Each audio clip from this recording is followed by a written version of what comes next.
You know what I love? Sports. Love sports. Sports. When it comes to Texas A&M. Where are you getting this information? Let me tell you. Welcome to TexAgs. It's here. It's time. There's always a buzz in the air when you hit this moment. He is a guy that has gotten better and better and better. He's just got that dog in him. We will develop men. We will graduate players, and we will win championships on the field. I think of him as this hawk. Before long, he's going to be swooping in on those quarterbacks. And they embody what the school is about. It's about getting into hard situations and getting ourselves out. It's about working hard. It's about doing amazing things. And this is a real program. It's not fake. This is a real place. And if you want to be really good at football, this is a really good place to be. You know, if I'm betting on anybody, it's the Aggies.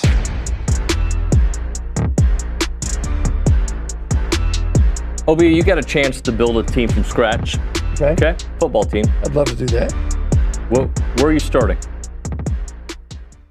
Like, what's going to be your primary focus to get going? Quarterback. No. I'm starting by building my offensive line. Did you read the rundown? No, but that's what I'd always do. I've always said that, right? You have. Well, because you can get a great quarterback, but if he's going to get assaulted every time he tries to pass, what's the point? Well, I'm glad you brought that up, Obi. Okay. Because if you look at what Texas A&M has done in this transfer portal, they have focused in many areas, right? Mm-hmm. And definitely looking at some deficiencies. But I think the primary thing they've done has completely rebuilt an offensive line that, for the most part, is moving on to the NFL, right? Moving on. And picking up guys that have SEC starting experience. And to me, that matters. And that doesn't mean that's going to be your starting lineup next year. You got some young guys that are going to push those dudes.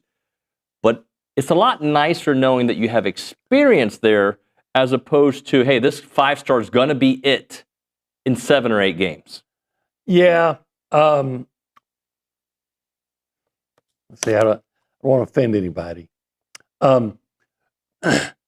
It doesn't, experience is great if it's good experience. Yeah. I mean, if you're experienced but you're not very good, and I'm not saying that's the case with these guys, but I will say this: 2 of their guys are from LSU. Mm-hmm. LSU wasn't very good in the offensive line. Is that because of them? Not necessarily. Could be bad coaching. Yeah. When I watched the guy from South Carolina, not a great offensive line. Now, when I watch him in his highlights, so they're the good. He looks good to me. Mm-hmm.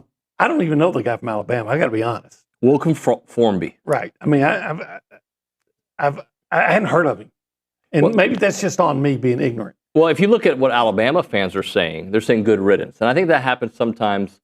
But okay, The second part of that is, though, and I wrote about this yesterday,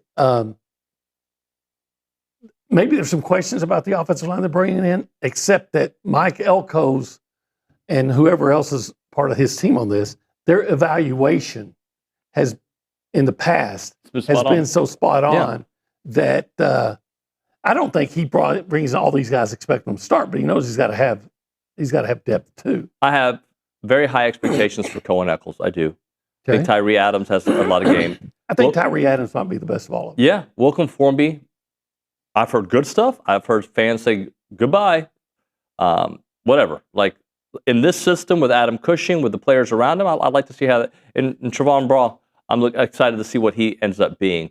But that being said, they lost dudes. Mm-hmm. Good ones. And they went and got dudes with experience in the SEC. And I think that is not a step in the right direction. That is a way to fix an issue.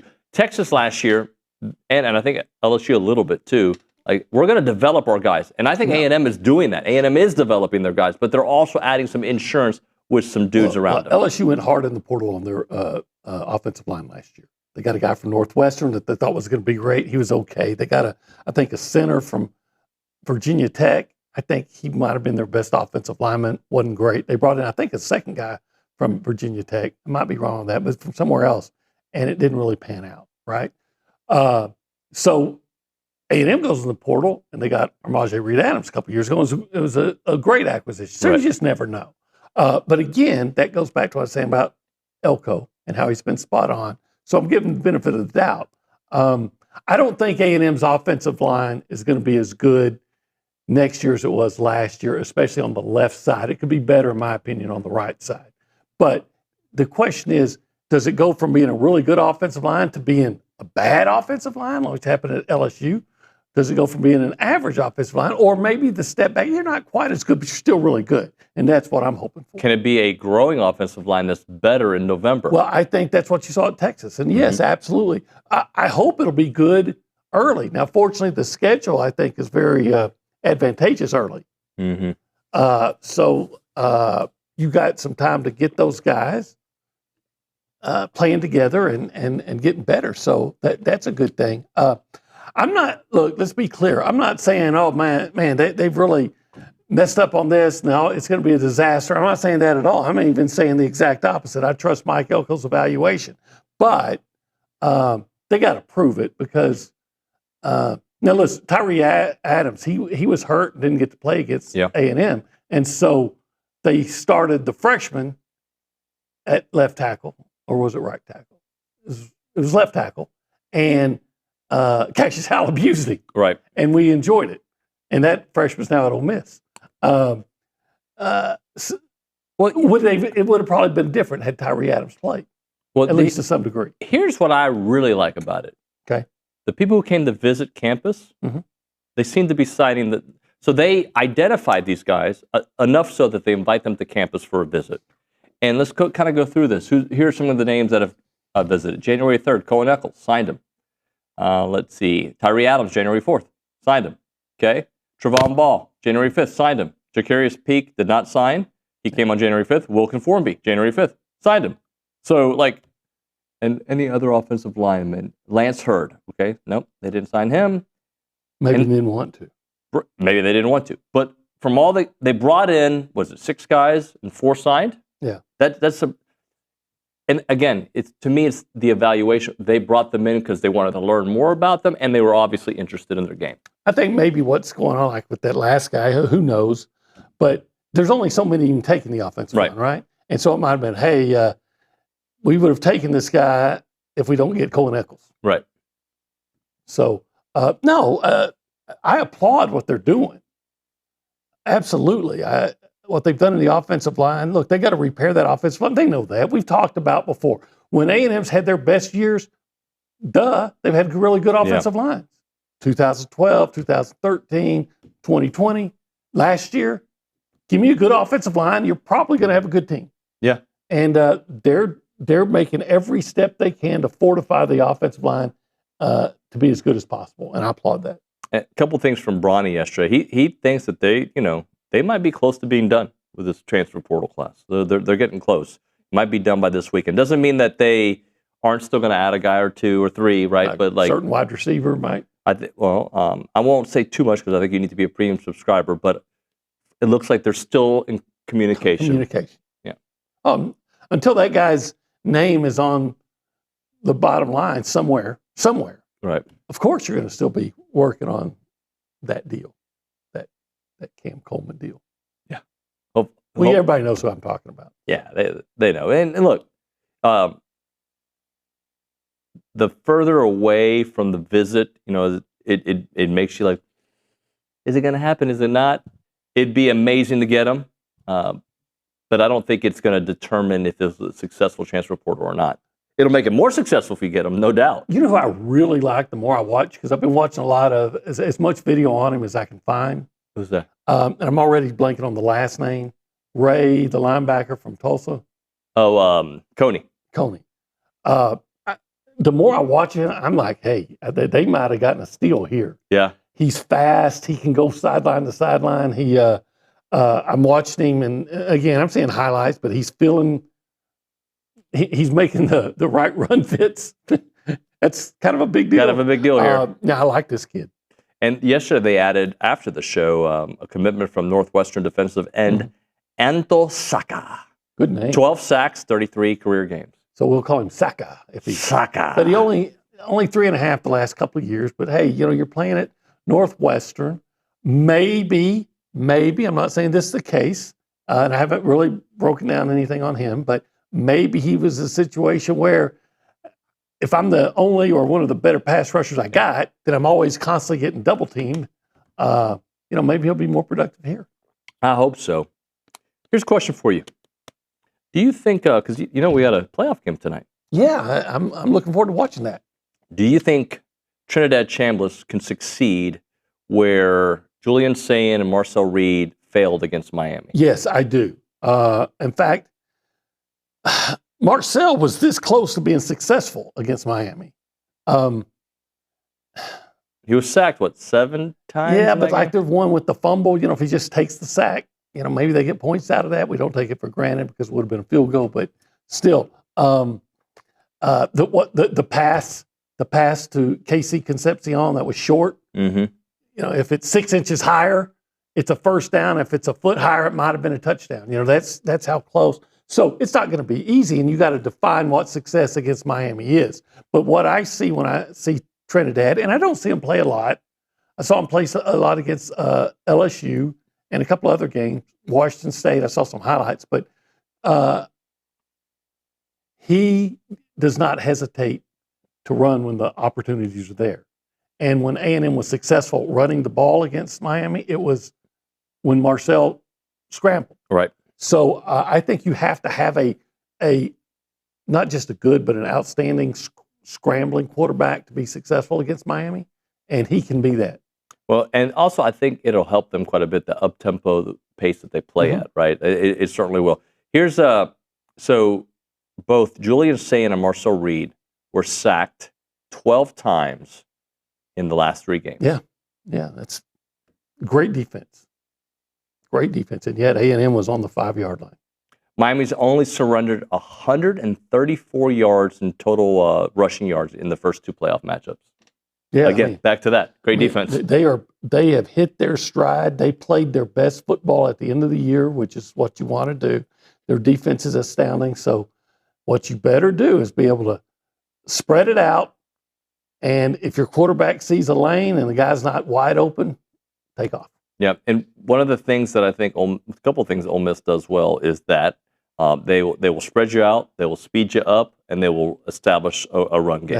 They have a heck of a running back. They do. So I think I would take Ole Miss. I'm telling you right now, and I'm terrible on betting, so I would take Miami. So everybody go to your phones and make your bet on. Go opposite. But I'll say this: I think it'd be foolish to just assume Miami's going to win this game, because I think Ole Miss is more dangerous than, especially offensively, than some might think. If Ole Miss wins, I think I got to root for Ole Miss against Indiana. If Indiana beats Oregon, which I think they will.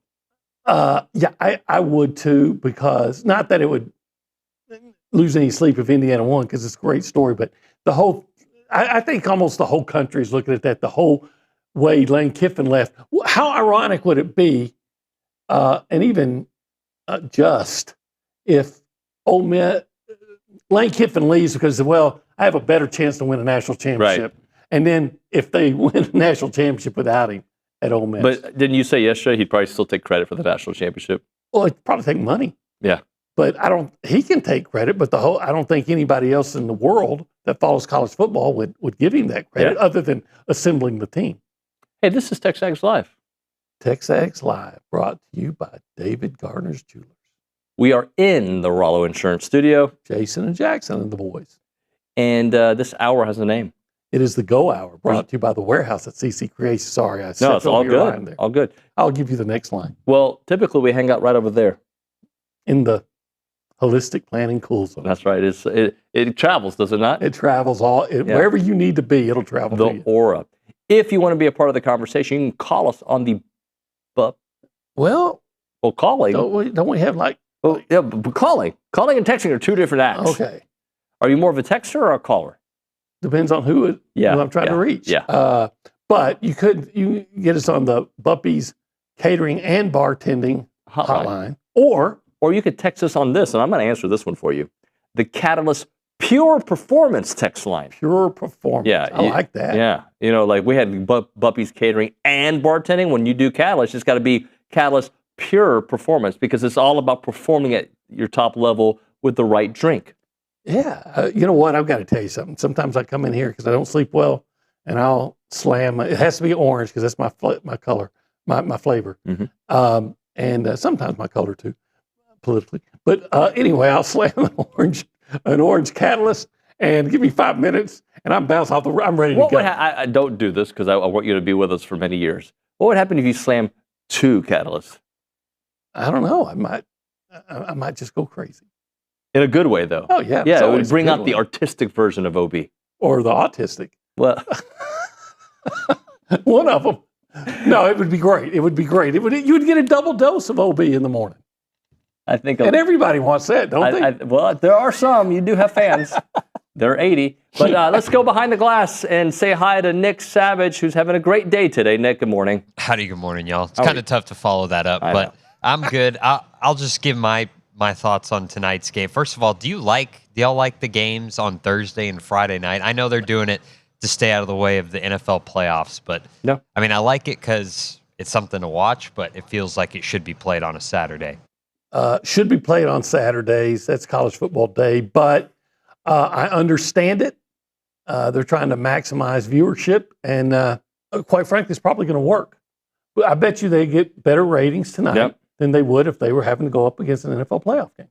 Yeah, I don't like the idea in theory. I like the idea, tonight I have something good to watch. Yeah, and on top of that, I'm one of these guys that thinks it's detrimental when you have games and they have to wait 2 and 3 weeks to play. Yeah. Maybe 2 weeks isn't so bad if it's one game like the Super Bowl, even though that's probably one of the reasons why Super Bowls are often blowouts. But I think it's better to not have so much time between games. I agree with you. Let's say that time between visits to 1775. You could go theoretically. You could go 3 days in a row. You could theoretically. You go today. Yeah, I'm going to that. You could go today. You could go tomorrow. You could go. You couldn't go Sunday though. No, but you know what? You could probably if you went 3 days, you'd have so much leftovers. You could probably eat it then on Sunday and Monday. Yeah, because it's a lot of food and it makes you feel good. You want to eat it, but you can't eat it all. I'm going to look. I don't get paid anything for anything extra. I still get paid to do the show, but I don't get paid anything extra to talk about 1775. You just like going. I just like going. All this is organic. I'm telling you that it's great, and I'm loving the succulent brisket, and that I've become a big sausage guy because of the jalapeno cheese sausage, and then I love those pork ribs, and even the turkey and the queso mac and cheese is amazing. I tell you that because I really believe that it's true. And so today, because my son, my wonderful son, is headed back to Baton Rouge today for the next 4 months before he graduates, so I'm going to send him off the best way I know how. And the best way I know how is with the apex of Texas barbecue, 1775. That is right. And if you guys remember, we used to go to another barbecue joint that closed down that we loved very much. And we were like, all right, we're going to open it up. We're going to find, and we taste tested all across the region. And this one won for us, hands down. Hands down. 1775, txbbq.com, 979-492-6241. It is 1775. And it's good.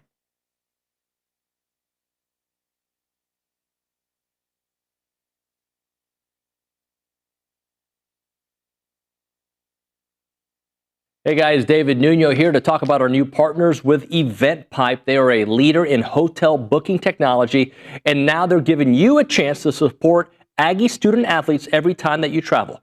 Thanks to their partnership with United and EventPipe, whether you're heading into a game, a business trip, or family vacation, every room that you book comes with cash back in the pockets of Aggie athletes. That's a wonderful deal. And with EventPipe, you'll get discounted hotel rates up to 20% lower than the major travel sites while enjoying a fast, easy booking process. They've even created Presto, EventPipe's quick launch booking solution. It lets organizations build branded hotel sites powered by live hotel inventory, making it simple to book the perfect stay. So next time you want to book a trip, do it the smart way with EventPipe and support Texas Aggies NIL through United. Visit their website, tau.eventpipe.com.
Hello, everybody.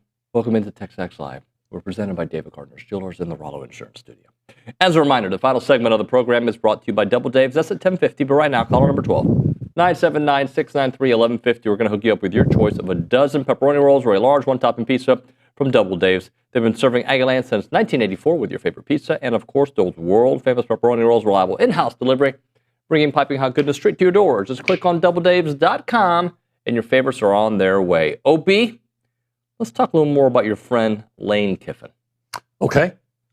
Lane Kiffin. I told my son, hey, when he was all excited about Lane Kiffin going to LSU, I said, okay, but when you make a deal with the devil, understand, like Ole Miss found out, like Tennessee found out, that it can come back to haunt you. Yeah. Well, Ole Miss, do you think they're here? Why did my voice crack? Do you think they're here if Lane Kiffin's the head coach? Yeah, probably. You think they beat Georgia? Probably. I don't think he had beaten them before. No, but look, here's the thing about Lane Kiffin. He's a hell of a play caller, whether you like him or not, and he is. He's a good football coach. Whether you like him or not, he is. But he will stab you in the back. Yeah. He is He is the college football's version of Brutus. Well, our friend Jimbo Fisher has some comments about Lane Kiffin. Kiffin, here's just a little bit of the background on it. He initially loaned several of his future assistants at LSU back to Ole Miss, right? But recently it's been revealed that the wide receiver coach and the tight end coach will not help coach the Rebels in this matchup tonight, but Charlie Weiss Jr. will still be there. And Jimbo had a nice rant about it. We picked a minute of it, but he was on the ACC network talking about how that's just uncool. Here's now Jimbo. All of a sudden, they can't have coaches? Listen, when you made that decision, when Lane made that decision a month ago or whatever it was, I wasn't coaching, then he makes a decision that says, you guys get on the plane with me or you're not coming. Okay, they get on the plane, they leave. Well, then he takes a big PR hit. When it looks bad, you're leaving the players. You said it was all about the players, all that. Then he says, okay, you can go back and coach. What he didn't bank on was them winning. Yeah. He thought his dysfunction of leaving would cause them the dysfunction. No, it united them. And those coaches went back because they loved the kids, and they did it. And now he's pulling them back. Listen, when you made that decision back then to say they can coach, then they should coach all the way through. I'm not saying they can't go recruit during the day, during the week, and game plan, because you got computers. You can break down the game plan, call the kids, have a Zoom meeting, and then I'll be back for the game. I'll be back 2 days before the game. I think that's where he's wrong.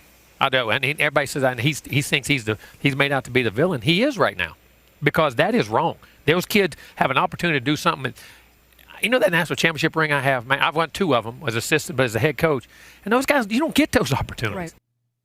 That national championship that I have 2 of them. One as an assistant. He had to throw that. I love that. Yeah. He's very good at that job.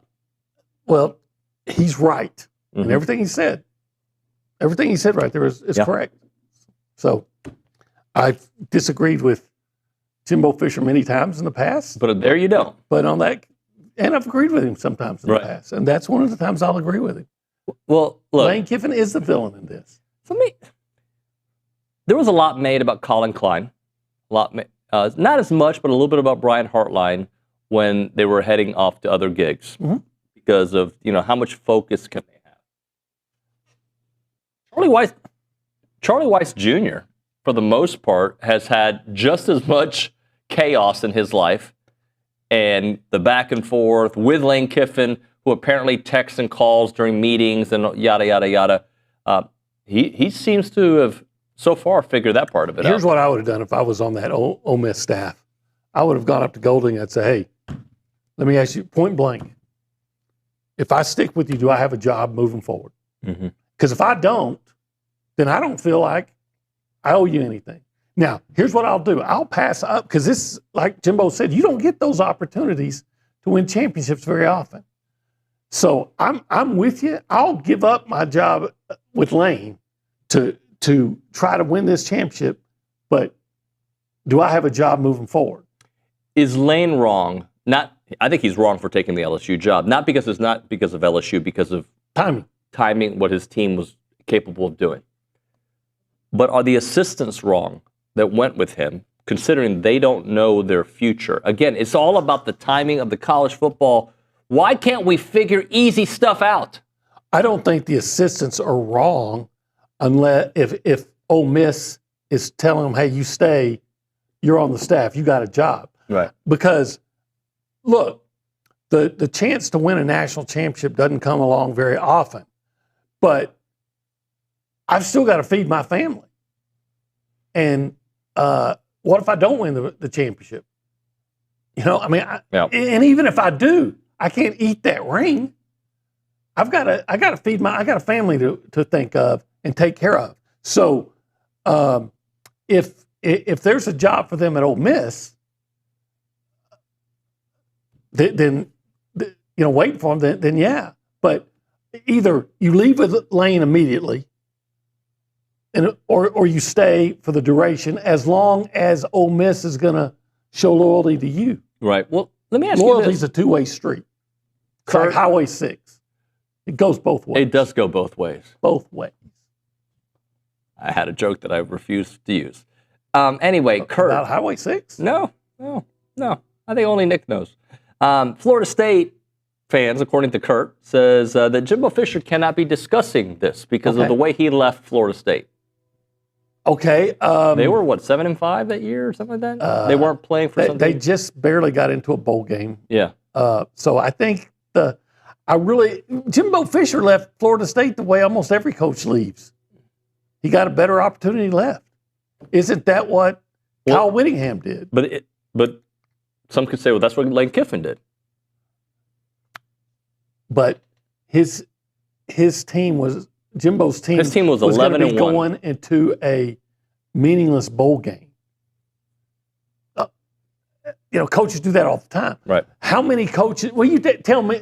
Was this anybody in particular? No, Kurt's saying that's what Florida State fans are saying.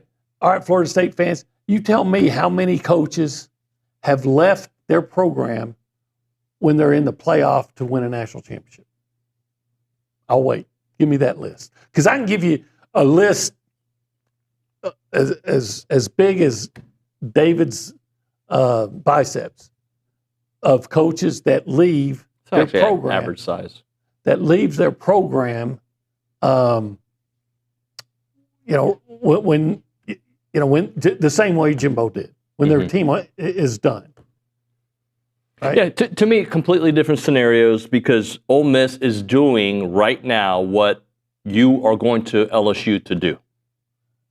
Yeah, and plus, again, you're playing for a championship. What would you think? What would you think of a player, not even a quarterback, but any player, any starter, any key contributor that is goes in the portal during the playoffs, or leaves the team during you can go in the playoffs in the portal and still play. Right. But you decide. What would you think of? Okay, what would you think of Marcel Reed if next year you're in the playoff or this year you're in the playoff? And just before they played Miami, he said, "You know what? I'm going to. I got an opportunity to go LSU. I got an opportunity to go to LSU." And leagues, you're like, what? I mean, you're in the play. Any player anywhere, if they did that, they would be villainized. Unfortunately, we have a little experience with people that we thought were part of the team wanting to leave in the middle of something important. There was a baseball coach that finished his obligation. He did, but started his discussions during the run. And what do we think about him? We lost all respect for him. And I think what Lane did is even worse, because at least that guy tried to win a championship. Yep. He didn't bail before the championship. The championship quest was over.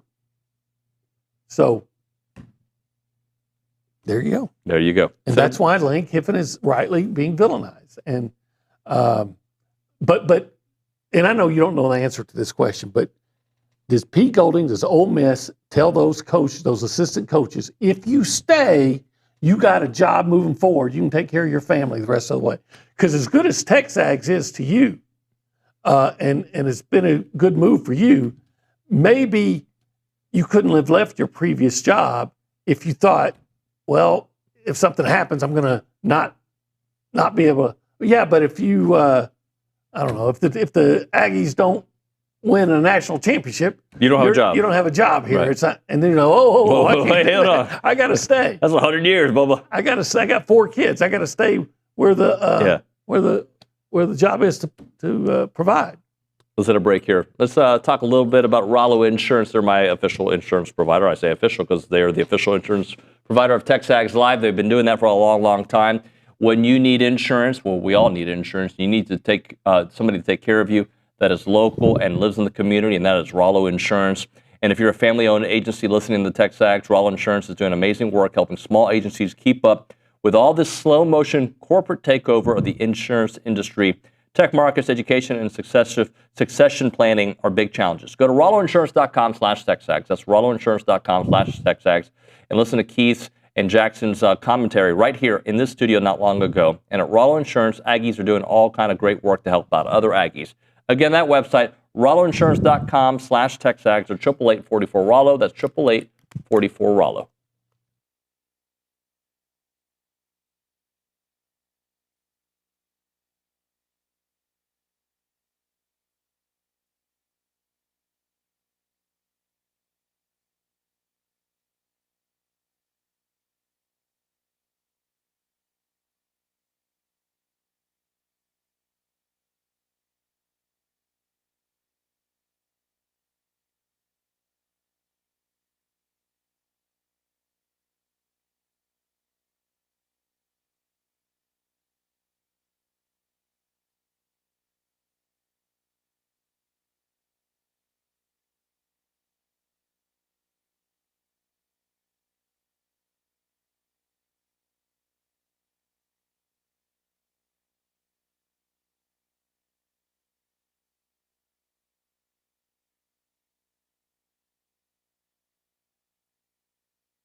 We're back here on TexAgs Live. We're presented by David Gardner's Jewelers, Rollo Insurance Studio. The Go Hour, presented by The Warehouse at CC Creations.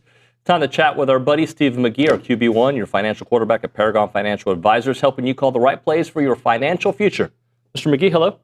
Happy New Year to you guys. Happy New Year, man. I feel like it's been an eternity since I've seen you. So the last time I saw you, we were walking back from the Miami game. We were not in a great mood. Sure. Now that you've had some time to kind of digest what happened that afternoon and also seeing what Miami's done since then, how do you look back at that, not just the end of the season, but just the totality?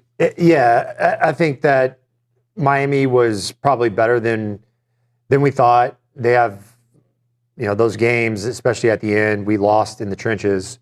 And so I think that speaks volumes for how this football team can get better. And then the obvious and most important is always that your quarterback is playing at a high level when it matters the most. And I don't think Marcel was at his best down the finish. And so that provides a lot of the growth for our football team moving forward, is the importance of, and knowing we're losing a lot of bodies on O-line and D-line. And I'm sure the focus in the transfer portal is going to be building out the trenches. We saw that play out against Texas and Miami. They won the line of scrimmage, and ultimately I think that was the biggest determining factor in who won those games. And then, look, the case for a quarterback is, you look at all the teams left standing, it's the best teams, it's the best quarterbacks. Yeah. I mean, you got number 1 and number 2 NFL draft pick. They're on the board still playing. And then Ole Miss, I don't know about y'all, at least in my book, I didn't have them beating Georgia. I didn't either. And in my opinion, that came down to the fact that their quarterback played at an elite level when it mattered. That guy was making phenomenal plays, protected the football, provided explosives. That's the ingredients, I think, for winning. In college football, it's the same in the NFL. You got to have great quarterback play. Miami's the outlier. I think that the Carson Beck is very good when it's clean. If you don't harass him, I say, you let him play 7-on-7 football with a clean pocket, there's not as many that are as talented of a thrower. I mean, the best arm probably in college football, when you just look at it, routes on air. I mean, I'm not saying that obviously there's a lot more to playing quarterback than just the ability to spin it. But when you don't get him off the spot, I think he's incredibly effective. And so very, very capable. That's the ingredients. Great quarterback play, win the line of scrimmage. I think that's where A&M can improve. Obviously, getting Marcel back is huge. They got him signed. I think this is the most important time of the year for football teams, both in the portal hall, but Marcel has got to be the Peyton Manning type approach to football. Right. He's got to attack the craft and fine-tune the way that he operates. If you look at the change that Aaron Rodgers had from his first year in Green Bay, going through those quarterback academies that they would put on up there, he transformed. He's one of the best pure throwers of all time. I mean, there's arguably the best pure passer fundamentally of throwing the football. And I think that Marcel needs to take that same step of the fundamentals of being a passing quarterback. I think Marcel is a really good quarterback. I've always been bullish on him. That said, I can acknowledge problems. 12 interceptions, way too many. 6 of them were on plays that were snapped at the 21-yard line or closer, a lot of them in the end zone. Interesting. What do you do? If you're a quarterback coach, how do you address that? Yeah, so I think we kind of discussed this, but to me, you get away with things at the quarterback position when you play a lesser quality defense, right? You can be a little bit late.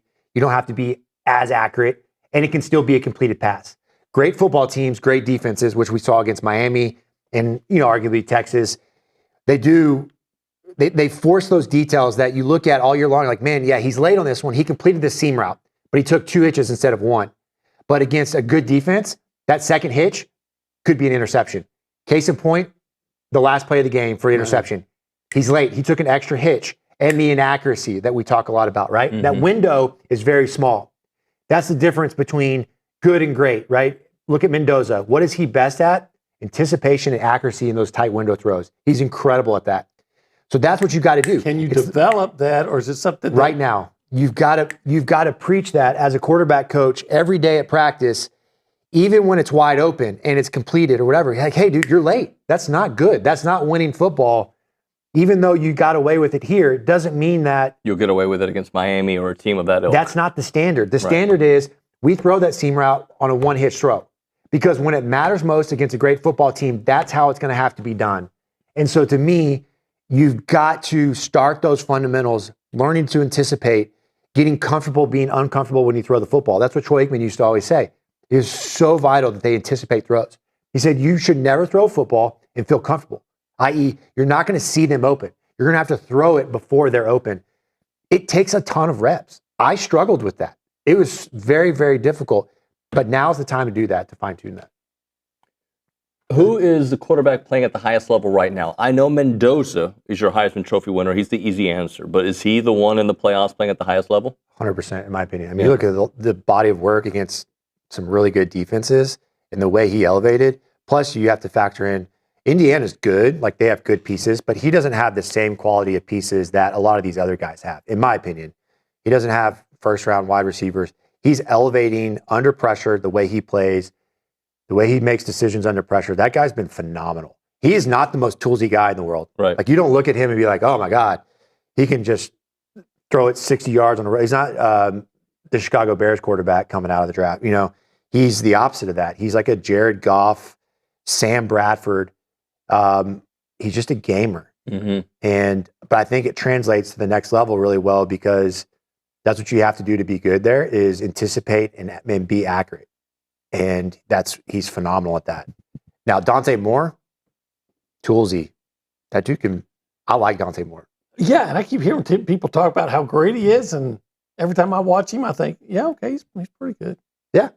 He's got a high upside. I just don't see the greatness yet. Yeah. Well, that's fair.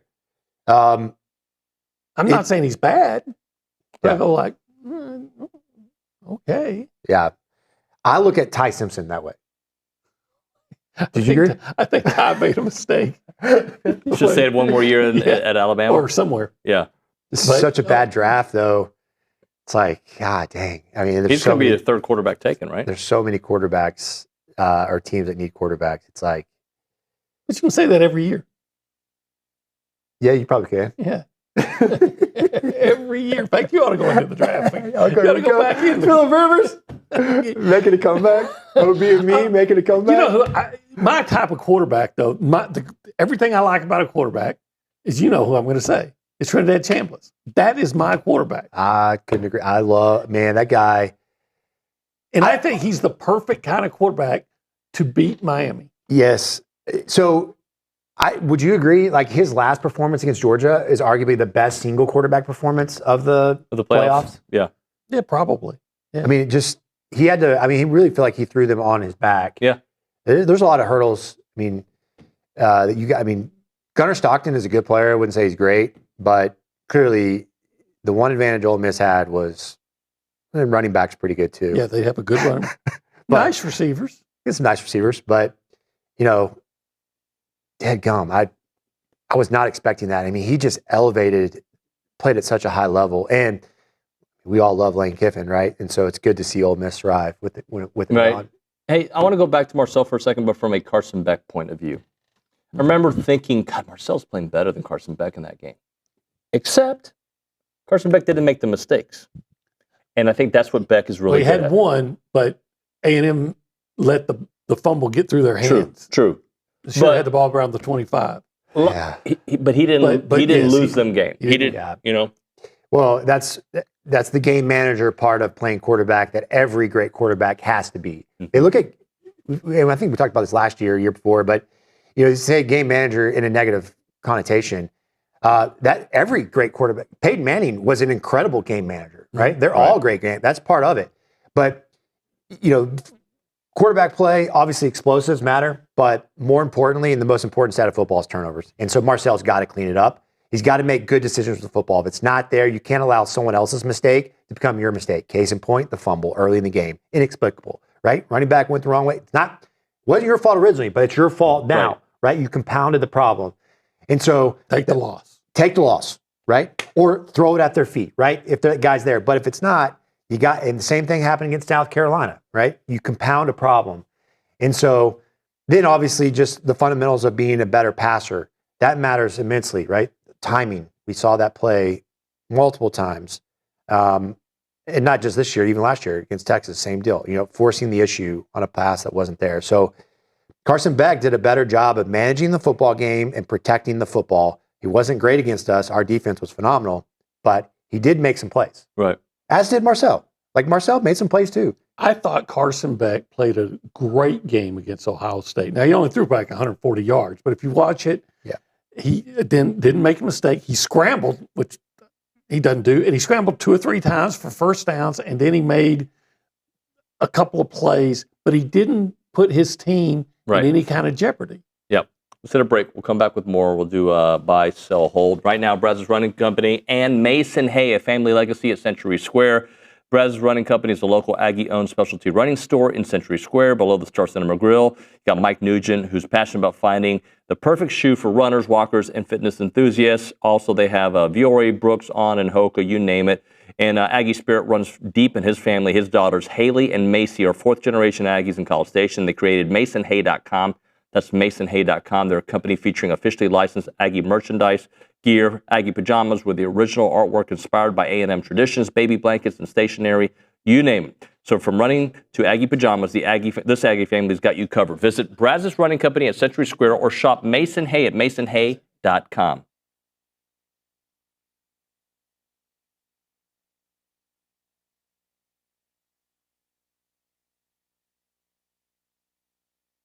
Hey friends, David Nuño here for Prize Picks. They're back on TexAgs, prizepicks.com/TexAgs. Use the code TexAgs to get $50 once you play in $5 lineups. And Prize Picks is the best place to win cash while watching sports. Football season's here, basketball coming up, baseball, you name it. You go to prizepicks.com/TexAgs and start having some fun watching sports, making some money on there. And you can play Prize Picks in over 40 states, including California and Texas. Remember, they'll give you $50 in lineups once you play $5 lineups on Prize Picks. And they have the new thing. It's called It's Good to Be Right campaign, and they're kicking off the upcoming NFL season with their bold new campaign, It's Good to Be Right. The seasonal long push celebrates the thrills of getting it right, from the perfect prediction to winning your Prize Picks lineups. Prize Picks, it's good to be right.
And we're back here on TexAgs Live, presented by David Gardner Jewelers, Rollo Insurance Studio. Time to do a little buy, sell, hold, brought to you by Aggie-owned Paragon Financial Advisors. If you want financial guidance that puts you first, visit paragon-adv.com. All right, I had a hard time with this one, okay? Most dynamic player, and I was trying to stay away from quarterbacks. Yep. Okay? And it's actually not that hard, but a couple of the names are very known. Kawan Lacey. Yep. Mm-hmm. Malachi Toney. Mm-hmm. And I ended up picking Roman Hemby, the 1,000-yard rusher for Indiana. They have two backs that are fantastic. One's got like 800 yards. Hemby's got 1,000. Yeah. So if you have another name you want to insert there, by all means. But I was trying to keep it away from the obvious quarterback. How about the Miami running back? Yeah, Mark Fletcher. I saw enough of him. Yeah, this is true. I've seen enough of him for a lifetime. I'm buying Mark Fletcher. Yeah, I guess he's not for sale. Yeah, that was too above the. But part of it was I was trying to do one from a team. So, okay. But we can do whatever. Yeah. I'll buy Kawan Lacey. Is that how you say Kawan? Yeah, I butcher so. that? Kawan Lacey, yeah. Yeah, he's really good. He's really good, man. Hope he's not at LSU next year. Is he coming back? Yeah. He's a second-year guy? I think so. That whole world's crazy, by the way. Back to topic at hand before we talk about transfer. So Malachi Toney's got to be the one you're holding on, right? I think that's such a hard one. That's a hard one. Yeah, of the three, I think I'm buying. I haven't watched the Indiana. I think I'm buying Lacey. I'm holding Toney, and I'm selling the Indiana guy. Yeah, I would agree with that. The reason, but if you put Fletcher in there, all right, let's put Fletcher in there. I'm buying Fletcher. He's not as flashy as Lacey, but man, he's a sledgehammer. Yeah, kind of like a Marion Barber with more speed. He looked fast against A&M. Of course, a lot of people did. Yeah. Stephen, thank you, buddy. Appreciate you. Man. It's been a minute. Thank you for coming by. OB, thank you. All right, we'll hit a break. When we come back, a little Aggie basketball talk. Logan Lee joining us. Haven't talked to Logan on the show in a long time. Looking forward to talking about that Auburn win and what's ahead with Oklahoma on tap. That and more is TexAgs Live.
And we're back. TexAgs Live, presented by David Gardner's Jewelers, Rollo Insurance Studio. Hour number 2 of the program. And the Catalyst Pure Performance text line. We got a text from Sean that says, "Good morning, the Aggies. Here's my take on the portal additions. I don't get overly excited, nor am I concerned about the players who are shunned by the fans at places they're leaving, because too many times in the past we have seen someone have success at one place and only to regress at another place. Take Bo Nix, for example. From Auburn and compared to Oregon, or Evan Stewart, A&M potential compared to Oregon, is goes on and on. I don't think anyone would be as excited to get the players from Indiana before the coach helped them reach their current potential." Love that. All right, let's go to the Buppy's Catering and Bartending Hotline. Our dear friend Logan Lee joining us to talk a little Aggie hoops. What's up, Lolo? Oh, nothing much. Sorry, I am not as professional as I should be. Stuck in the house. Well, I'm out in the backyard right now. Came down with the flu. My son has the flu. I think my daughter just woke up with a 101-degree fever. Oh, no. Don't come to the Lee household right now. Well, for somebody with the flu, you look like you feel good. I mean, I'm okay. I'm not. Yesterday was pretty bad, but I'm good now. Okay, well, that's interesting because yesterday on the text, you're like, I feel fine. That's great. That's what you told me yesterday, so you lied. Yeah. You know, I'm good. Yeah. Were you good enough to watch the live version of the A&M victory over Auburn? That made me feel 1,000 times better. 1,000 times better. Although I will say, being down 16 made me feel worse, and I was almost to the point where I was like, look, I don't need this. I'm just gonna lay down. I'm gonna turn it off, and I almost did, just because my son was feeling bad, I was feeling bad, and he was like, well, let's watch a little more. Okay, so we watched a little more, and then they went on that 11-0 run in 28 seconds, and you would have thought that he didn't even know what the flu was. He was jumping up and down. He was excited, yelling, and I was like, this does make me feel better. Well, I'm the talk show host who gets paid to watch the game, and I watched the first half, and then they fell behind, and it was like, I don't know, 8:58, 9 o'clock, whatever it was. And, my bedtime's 9:15. So I was like, all right, this is what I'm going to do. Because I was mad. When my team, I'm very emotional, Logan. When my team loses. Nuño, you didn't. Oh, I did. But hold on. This is a good. No! Hold on. I'm a man of consistency. Okay? I went to bed. I DVR'd the game. I didn't read a thing. I woke up and I just continued on where I was. So I woke up at like 4:22. I say 4:22 exactly. And I watched it. So I got to feel the emotion, because I like talking on this show, like you have to feel the emotion of the moment. You can't watch it on highlights the next day, right? So to me, it was like it just happened. It was great. So, but I'm consistent. Hey, at least you watched it, and at least you got to feel the emotion, because there was a roller coaster of emotions. Yeah. How high and how low were you when they were completely up, and then Auburn starts making their run, and they decide to miss the free throw on purpose, and it works out perfectly, but then Pearl runs on the floor, the refs have to blow the whistle, then they go look at it, they put some more time on the clock, and you're thinking, okay, well, it's only 0.6. Even if everybody's guarded, it's going to be a heave from behind half court. And so you're like, you know what, we got a pretty good chance. And then they throw it in. He's wide open. He is in the front court, and they make it. And then 10 minutes later, it takes them like 10 minutes. It felt like a lifetime. Well, and A&M wins. Well, I was like, oh, don't tell me this is such an A&M game. Like, that's what I'm thinking. Like, you were the better team for the first half, for the most of the first half. You fall behind huge. You come back. You're up by 10 with just a little bit of time left. Then they hit a game winner, and when I first saw it, I was like, oh, that's good.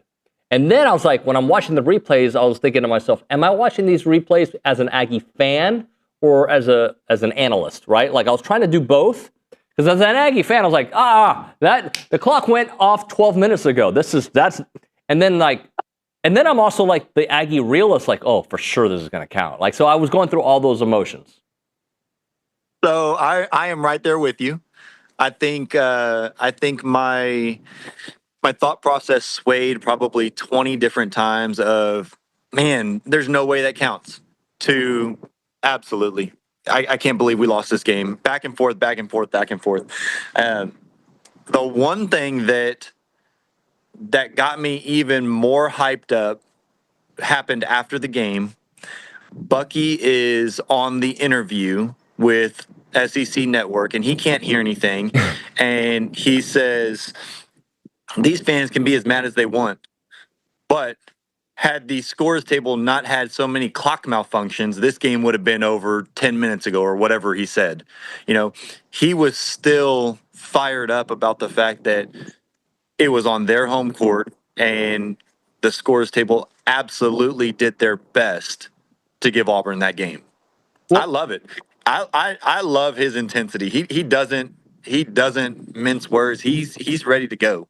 So give us examples, because again, if you only watch the highlight, you don't really understand like what we're talking about with clock malfunction. So talk a little bit about like where you think that was most at play, one or two of those occasions.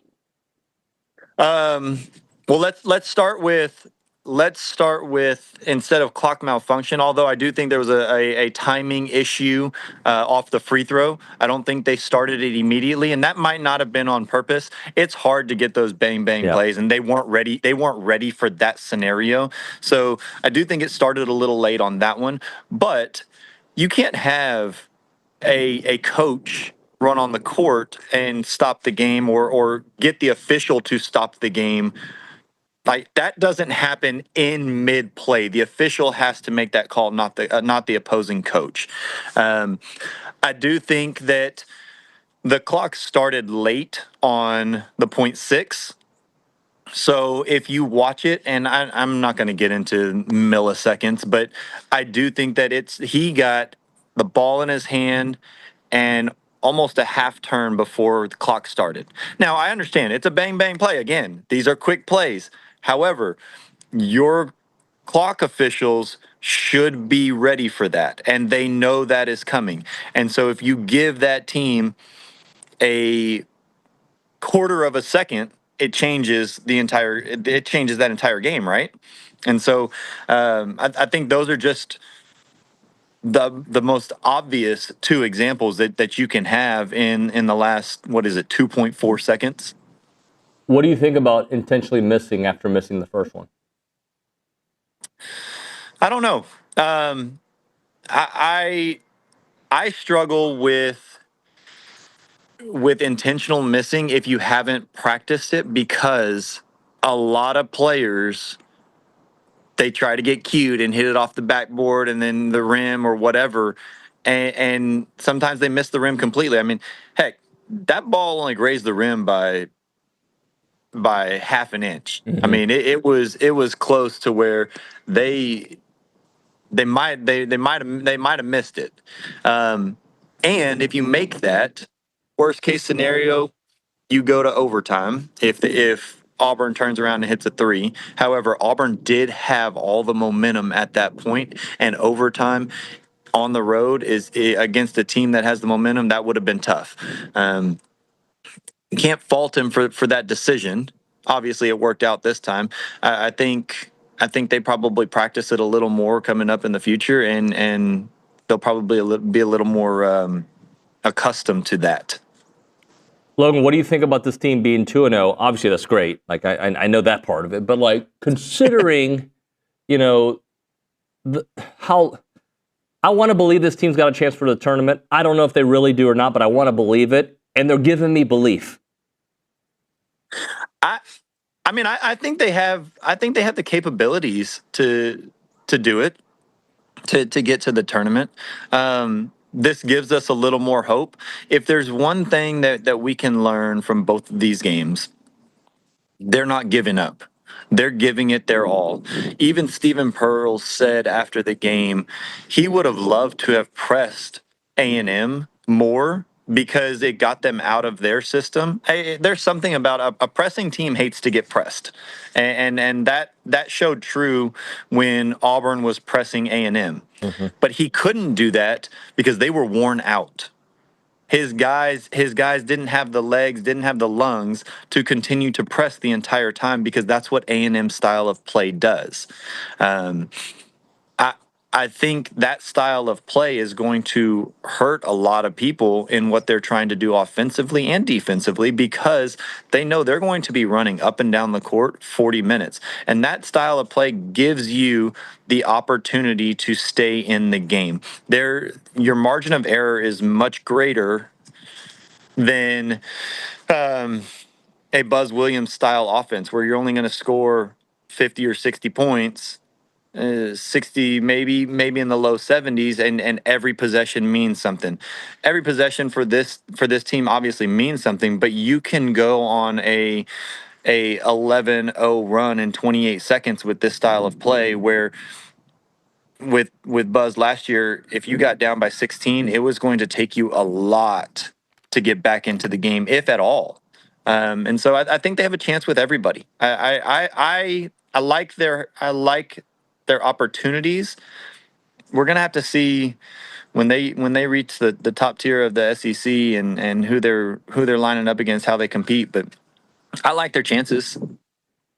I'm going to ask you something. This is not necessarily about Buzz, but it can be about, for instance, a coach like Buzz. It takes time for that system to develop. It takes time for you to get the right. And by the way, Bucky too, but differently, right? Buzz, to me, it seems like in all his stops, it takes a year or two for it to really kind of iron itself out.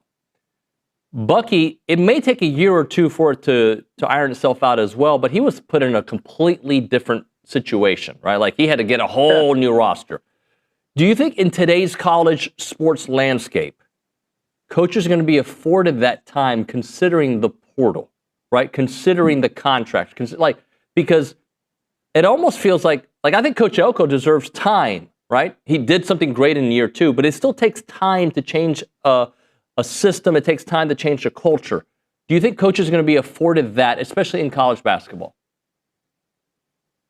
Probably not as much. Not as much in college basketball. I mean, in college basketball, if you get two guys that can really go, if you get two horses that you can ride for a while, then you can change the team around every year. It just depends on NIL and how you do in the portal. I think Bucky's doing a good job right now of grabbing some high school kids that he hopefully will have some longevity with, and then he'll also scour the portal and get a couple of guys that he needs. I mean, he did a great job in the portal this year with the time frame that he had and the NIL that he started with. He did a fantastic job. Let him have a whole year, an entire year with winning some big games and hopefully making some noise and possibly getting into the tournament. I mean, let's see what he can do recruiting wise out of the portal after this season, and that'll kind of give you a better glimpse as to what this is going to be. I think he's going to do well this year. Hopefully make the tournament, and then next year is going to be even better. I truly think that next year will be a fantastic year for him. He's going to get the players that he wants, the players that he needs, and he's going to make some noise next year. Talking to Logan Lee here on TexAgs Live. Logan, the fact that Pops isn't around, not Pops, excuse me, the fact that Mackenzie Mbako is not going to be around is really going to hinder, I think, what the real potential could have been. That being said, and there's not a silver lining to this, but if Pop Isaacs can play at this level, I do think it lessens that blow. In the last couple, it feels like he's starting to come around. I hope so. It looks like it. I like the confidence that he's playing with. I think he is being more interactive with his teammates. At the beginning of the season, if you watched, if anybody wants to go back and watch games, you can see he's on the court. He's doing his thing on the court. And then when he comes off, he goes and sits on the bench, and he really doesn't talk to a lot of people. He just sits there and he watches and he's there. Now you can see him communicating with his teammates. You can see him fully invested in the game. And I I don't know what the difference is. Maybe he just he's more comfortable with his teammates now, or he's more comfortable with his role that he's finding. Maybe it's just a success. He's finally having success, and he's not injured, or he's almost 100%. I mean, maybe there are a lot of different factors, but if you look at just his overall comfort level with the team and with himself on the court, I think that's a big factor to the way he's playing. Man, not having Mbako is big, because he's another bigger body that's very universal for what Bucky was looking for. I will say this though, even when he was playing, and I don't know if this had to do with injury or not, he didn't play as fast as the other guys. Right. He never had that speed, that quickness, and I don't know if that was injury or if that was deliberate. You know, at the NBA level, they play very fast, and people don't realize how fast NBA players play because they're all moving kind of at the same speed. But they're also very deliberate in what they're doing. They don't have a lot of extra movements. NBA players don't take 18 dribbles just to get to a spot. They take 2 dribbles to get to a spot. And if you look at Mbako, that's kind of what he did. He didn't take a lot of dribbles. He was very deliberate with where he wanted to go, and so that's why he kind of looked a little slower than the rest of the team. But he always got to a spot that he wanted to get to. And so it's going to be a big hit. But I'm excited about this team. I'm excited about Jakari Lane and his confidence level that he's playing with right now and how he's leading this team. I'm excited about Aggie. You know, I thought he was going to struggle a lot with the size of the SEC bigs, but man, he's played well, and his physicality has really helped him. Talking to Logan Lee here on TexAgs Live. All right, Logan. Small ball, I felt it, like the negative effects of small ball at times in the Auburn game. Mm-hmm. But I also think the way this team plays, it kind of at times can negate it. What I'm curious about is in these close games, like we've seen at the end of the LSU game and the Auburn game, like how sustainable is small ball at the end of games? I think it's sustainable if A&M gets better in a half-court set. You know, I think Bucky mentioned that probably 4 or 5 games ago. After the SMU game, he mentioned, hey, we have to get better in the half-court set because there are going to be times and scenarios where we can't just run and we have to be deliberate. And so we have to be better in a half-court set. And I think they've done that. Against Auburn, I think they went to a half-court set a little early because it got them out of their rhythm and it gave Auburn some momentum. And Auburn's size just really took over the game after they went to that half-court set. So I think small ball will be okay for A&M because speed kills, and they're going to continue to push up and down the court as much as they can. But I don't think they can play half court for 4 or 5 plus minutes at a time. I think they're going to have to speed it up, and then if they need to slow it down, they can slow it down for a handful of possessions and then go back to speeding it up again, because I don't think they can play small ball for long periods of time. But I don't think it'll hurt them if they do it for a couple of possessions here and there. Logan, I appreciate it, man. Get your family healthy. We'll see you here soon, all right? Absolutely. Appreciate you, Nuño. Later, man. Logan Lee there on the Buppy's Catering and Bartending Hotline. We'll hit a break. We'll finish off, this part of the show with an open segment. Then Aaron Torres. Will it be volatile? No. The guy texts me. He's my buddy. A moment from Caldwell Country Chevrolet, Highway 21 in Caldwell, online at CaldwellCountryChevrolet.com. Hey, there's car buying, and then there's the Caldwell Country Chevrolet style of car buying. They have a strong, committed sales staff that brings decades of service here to this area, and great experience with one goal: complete customer satisfaction. Doesn't matter what you're looking for, they're going to help you find it. And when you're looking for pre-owned, when you're looking for brand new, when you're looking for a truck, heavy duty, medium duty, whatever, they're going to take great care of you. And that means the entire process, beginning to end, with the great pricing, the great trade-in value, and of course that customer service that just is going to help you with your free oil changes for life, and of course that complimentary pickup and delivery for their service customers. It's about a 15-minute drive. We're talking about the edge of Bryan to the beginnings of Caldwell. Short conversation away, but you'll see the difference when you step on the lot and you do business with the great people at Caldwell Country Chevrolet. Highway 21 in Caldwell. Online, caldwellcountrychevrolet.com.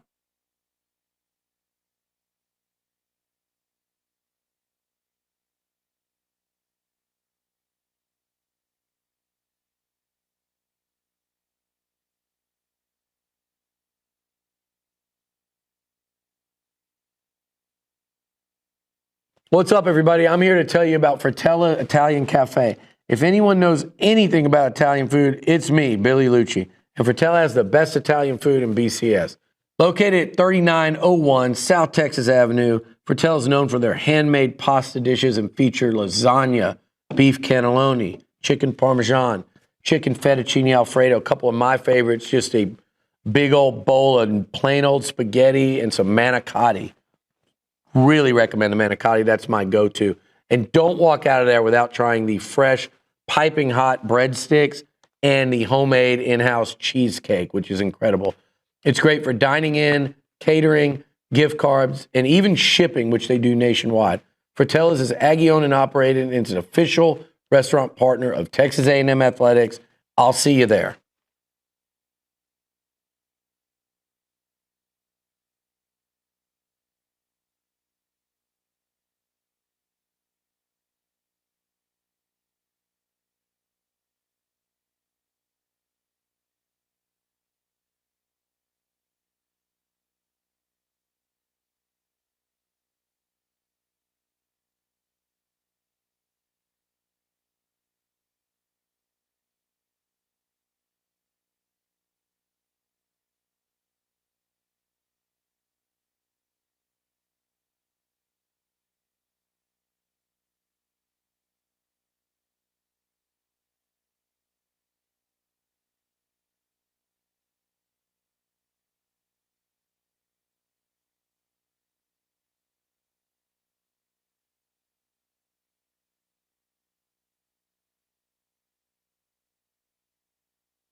And we're back. TexAgs Live, presented by David Gardner Jewelers, Rollo Insurance Studio. A couple of text messages coming in. Let's see. Love the promo at the game at Reed after the Auburn game, too. If you're a millisecond late, it doesn't count. That's correct. That was Bucky from the plane after they beat Auburn. That was great. John in League City, by the way, also on the Catalyst Performance Hotline, says, should Pearl have gotten a technical foul for running on the court? Yeah, he should have, but Nick, you'll remember this. There's been at least one or two occasions where Buzz Williams would run on the floor, and a couple of times they allowed it to slide. I think they gave him a warning once. So while I didn't like it being a fan of A&M, I think if you're an Auburn fan, you love it because he made change, right?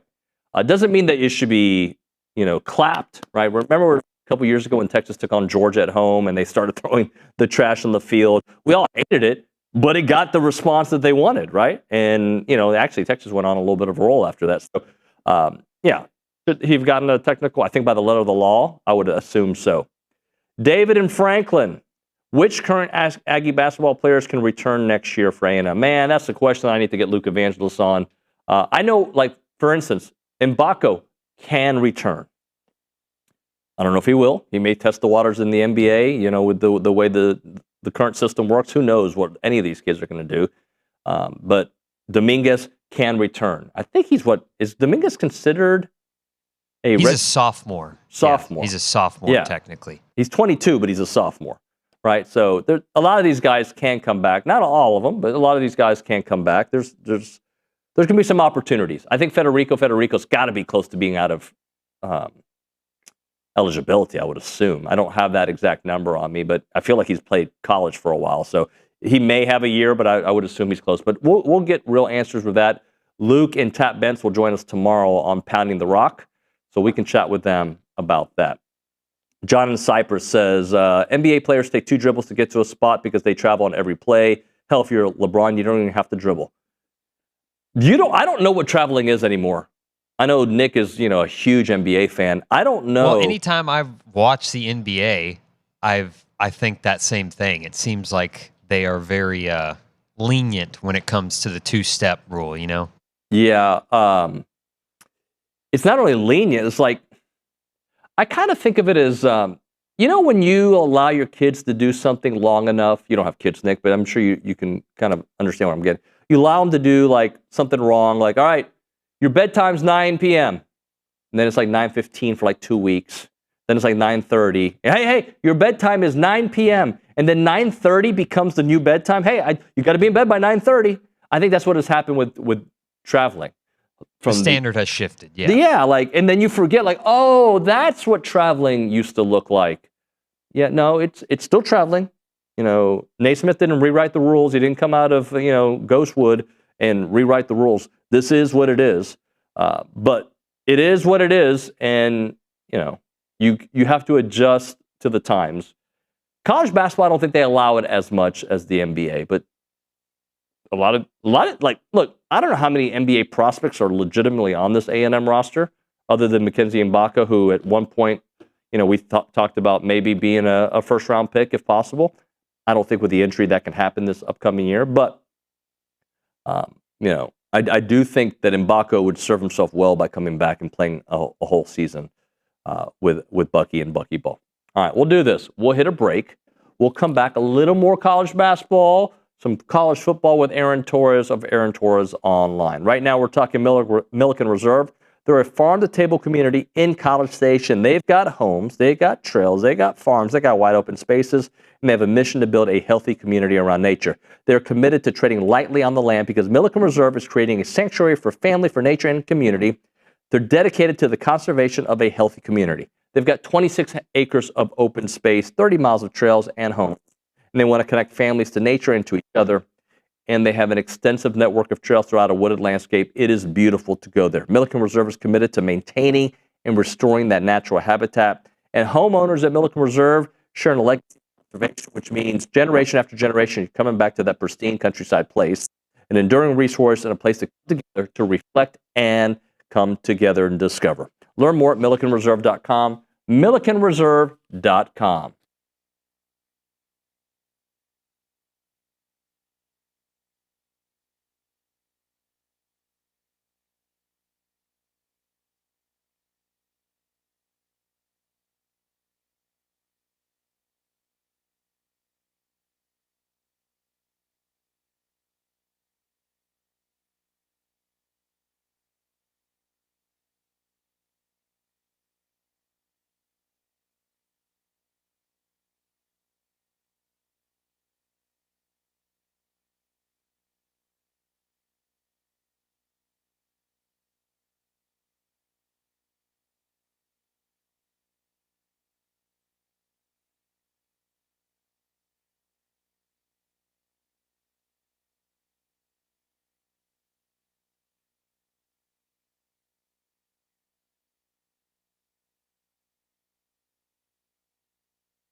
All right, we're back here on TexAgs Live. We're presented by David Gardner's Jewelers, Rollo Insurance Studio. Time for Around College Sports, brought to you by Milliken Reserve. We go to the Buppy's Catering and Bartending Hotline. We talked to Aaron Torres of Aaron Torres Online and, of course, Fox Sports Radio. AT, what up, buddy?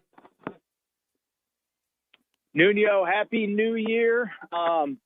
The portal is a highway. We're going to ride it all night long. What's up, buddy? How you doing? We're good, man.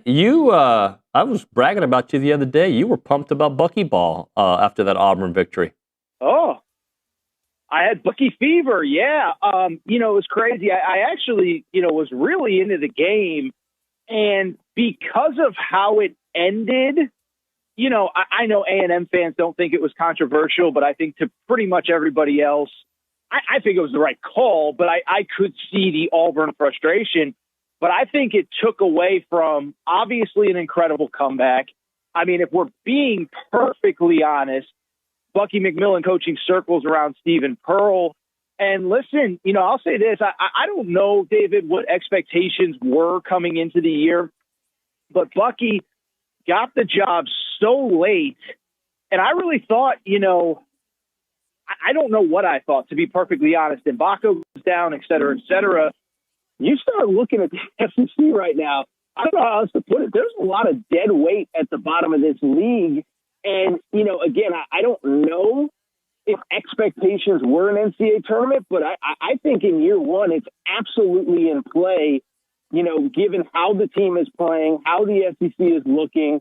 It's an incredible night on Tuesday at Auburn, in Auburn. So, what do you think about the way they're going about their business? This Buckyball system, this small ball, because they have to, like this kind of kamikaze approach that we see other teams do, but the way Bucky does it.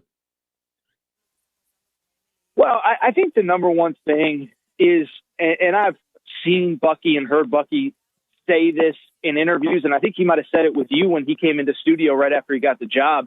Like, you should play however you want to play. I think the big thing is, if that's how you're going to play, you have to believe in it, 1,000%, and you can't waver. And at the first sign of trouble, you can't abandon what you're doing. I can't think of a great example off the top of my head where, maybe it was when Jimbo Fisher hired Bobby Petrino and it was, we're going to let Bobby Petrino call plays.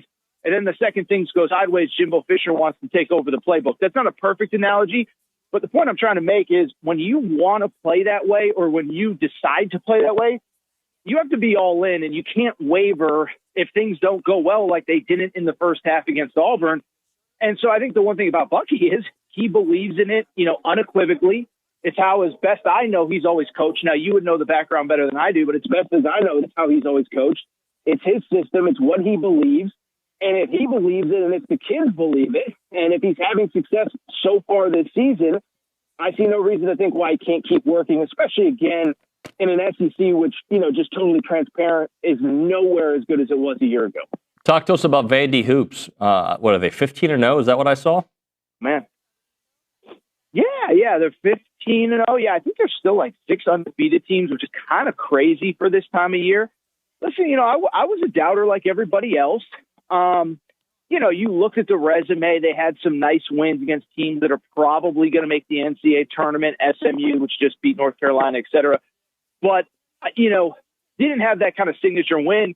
I thought the thing with the Bama game last night, you can't say they dominated it. You can't say they start to finish, but they were up 14 in the first half. And it's a credit to Bama that they came back and Bama was missing a few guys. But listen, in this league this year, if you can beat Bama, you can beat anybody. And so I just came away really impressed. And I think the other thing too that stood out is that it wasn't like an intimidation factor of, we don't belong or we're happy to be here. I watched that game and I came out saying that's a team that thought they were a top, 12, 15 team in the country. They played like it. And they didn't feel like, we should just be happy to be on the same court with Alabama, who obviously historically has been the last couple of years one of the better teams in the SEC. So I came away really impressed. Like I said, SEC hoops is a little bit down, but it is what it is. Hey, let me ask you a question before we go wherever you want. Anything interesting on Cam Coleman pop up? It feels like I know he's at Texas Tech right now. I just feel like it's eerily quiet with all things Cam Coleman since this little visit tour started the last couple of days. Some of the intel that Bronny and Lucci and Howell have been getting is just that, like, it kind of depends on who you talk to, like what you feel about Cam. They're keeping things close to the vest. I know A&M felt like they had a great visit with him and that Marcel's been in regular contact with him. I know Mario Craver was involved in the pitch. I know Texas felt good after his visit. I know that Bama is in the mix. And so A&M feels good at where they're at. But again, you know, the what I said earlier in the show, the longer you go from a visit without a commitment, makes you wonder how close it truly is.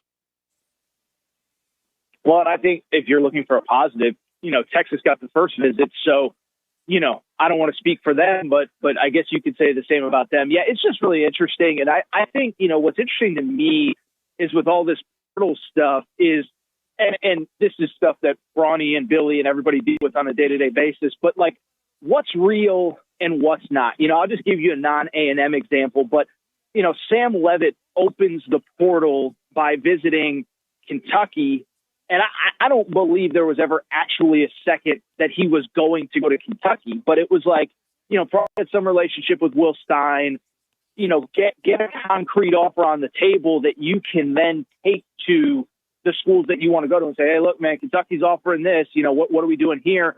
And I do wonder if it's kind of the same with Cam Coleman is, you know, it felt like out of the gate, it was A&M and Alabama, A&M in Texas, whatever, you know, Tech gets involved, but I'll be curious what the intel is over the next day or so, assuming that he doesn't commit right after the visit, because it you know, as soon as I saw that, I wondered, are they really a player or are they being used to leverage a better deal? Again, you know, the guys who do it on a day-to-day basis, like Billy and Bronny, give them so much credit because there's just so much information out there and you're just always trying to figure out what's fact and what's fiction and what's smoke as well. What do you think about the games tonight, or the game tonight and the game tomorrow? Let's start off with the Ole Miss-Miami game. Which way are you leaning? You know, I actually like Ole Miss tonight. A couple things. One, you know, you just talk to people in the industry, David, and you know, I think especially, and you don't even have to talk to people in the industry. Look at the actions of the players. Trinidad Chambliss announces he's coming back to Ole Miss if he, in fact, is eligible next year. Kewan Lacey, who I think everybody thought it was kind of just a done deal. Second the season ends, goes to LSU. He's going to Ole Miss. Ole Miss has basically retained essentially every player that they wanted to off of this roster. And I think the further you get away from the Lane Kiffin situation, the more of a rallying cry it is of this guy didn't believe in us. This guy didn't believe what we're capable of. And then I think there's the football side of it as well of just, you know, Miami has a great pass rush. How do you stop a pass rush? You have an athletic quarterback who can get rid of the football quick, and Trinidad Chambliss does that as well as anybody. So I actually like them tonight. I don't know if you want me to jump right into the next game. I don't know if you have any takes on tonight, but I do like Ole Miss tonight. And what about tomorrow? I like Indiana. Hoosiers, baby. Hoosiers. No, you know, listen, they played earlier this year. We know that. I think there's some kind of revisionist history about that game. Like, Indiana dominated that game. You know, it's almost like the Miami-Ohio State game of, like, I don't know, maybe that's not the best example, but, you know, Indiana was up. Fernando, you know, first of all, Oregon's only offensive touchdown came on a broken play, which never happens against Indiana. And Mendoza had a pick six when Indiana was in complete control. And so I know you could say, okay, pick six, like that's just great coaching. I get that. But I don't think it was that close. I also think, like Dante Moore, I see the tools. I get why people are excited about him. I also think you look at the track record in big games. He hasn't been great. He was not great against Texas Tech. It didn't matter. Was not great against Indiana. Was not great at Iowa earlier this year. I like Indiana to win that game tomorrow night, actually pretty comfortably. Which college football coach you think maybe is coaching in the NFL next year? Zero. Okay. Yeah, I don't think any. I saw, you know, I'm sure you're referencing, I just tweeted out, I was kind of doing some stuff around the house and I saw one of the daily shows. Oh, you know, is it time for Kurt Cignetti to go to the NFL? It's like, dude, 63. He's going to be one of the highest paid coaches. You're making like $12 million a year next year. It's like, you know, I know we do this big thing about how terrible college is and how everything needs to be fixed. And it's this awful place. And like, I do think the Damon Williams stuff doesn't help that narrative. But I also think, like, you're making $13 million a year at a place that you and your family love. I don't think you're in a rush to leave. So I don't think there's anybody. Marcus Freeman's already said he's coming back. I don't think Dan Lanning, potentially with the number one team in the country, if Dante Moore comes back, I don't think he's leaving. I don't see anything major unless we have some sort of weird Sherrone Moore situation. I think things are basically set for the 26th season. I don't see any of the big names leaving for the NFL. A.T., kind of explain the Damon Williams situation for those who don't understand it. I mean, he signed a contract with Washington. LSU's kind of flirting with him. Kind of take us through that journey and what you think eventually is going to end up happening. Certainly, journey is a good word to describe it. Yeah, I mean, I think what everyone's read is accurate, is that he signed what I would think is a binding legal contract, even if it's not technically a quote-unquote employee contract. It's a services rendered contract with Washington for NIL. And so, Pete Thamel reported yesterday there's verbiage in the contract that basically says that if he breaks the contract, Washington sets the buyout, which is kind of crazy. I'd never really heard that. And so, yeah, he signed a legally binding contract. And then 2 days later, 3 days later, he says, I want to go in the portal. And I think, one, I'll say, like, as somebody who's covered college sports for over a decade now, I generally find that if schools want to figure out a way to get a guys eligible, they will. And, we probably don't have time to get into the semantics, but I think if LSU really wants him, they'll figure out a way.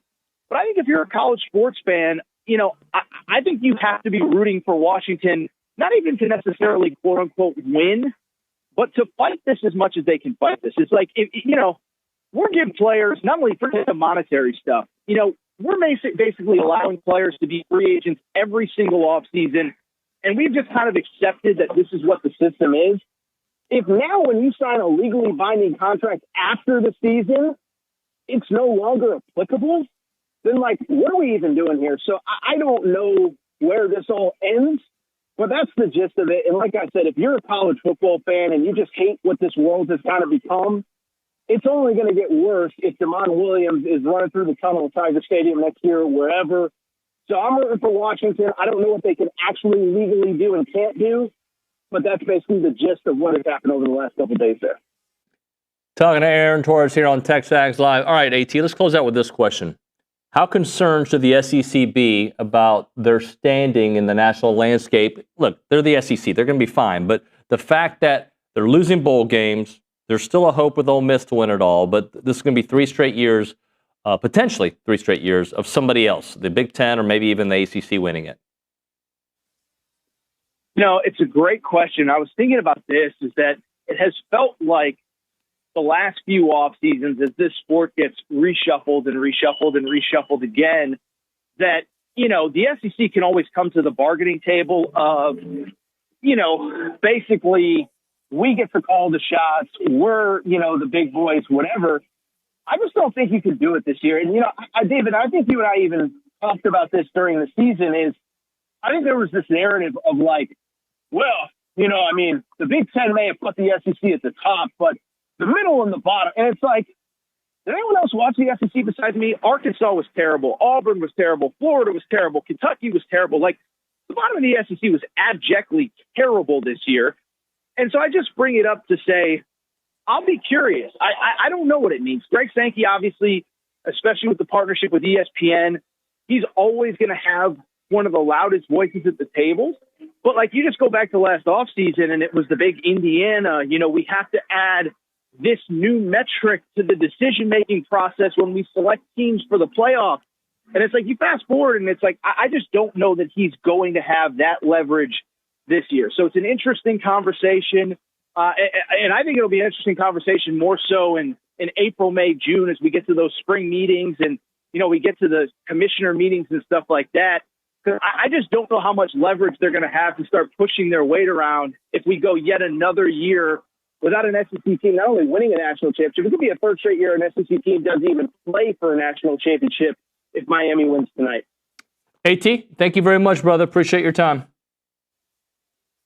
A lot of ground today covered. I appreciate you, David. Thank you. See you, AT. Aaron Torres on the Buppies Catering and bartending hotline. We'll hit a break. We'll come back with a final segment here in the 9 o'clock hour before, yeah, I know, the fan show, guys. But hey, Roy Sickman will be here, so that'll be good. We'll class up the joint. Right now, when it comes to preserving your farm or your ranch's legacy, it's about telling that story, keeping that story alive for the future generations that are going to inherit it. And that's what Heritage Films basically does. They tell people's stories. They tell family business stories. They tell family ranch stories. They tell the essence of what your land is all about, right? When you've got future generations that are going to inherit that land, they need to know all about it, right? Like, you don't want to be a trust fund baby, right? You want to make sure that everybody involved they understand all the sweat and the tears that went into building that land, building that family business, and just building your family, right? And that's what Heritage Films does. They're cinematic time capsules that capture your unique relationship with your land and with your family. What you need to do is call Chance McClain up at 713-893-8341, 713-893-8341, or visit yourheritagefilm.com. That is yourheritagefilm.com.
There we go. Mic is on.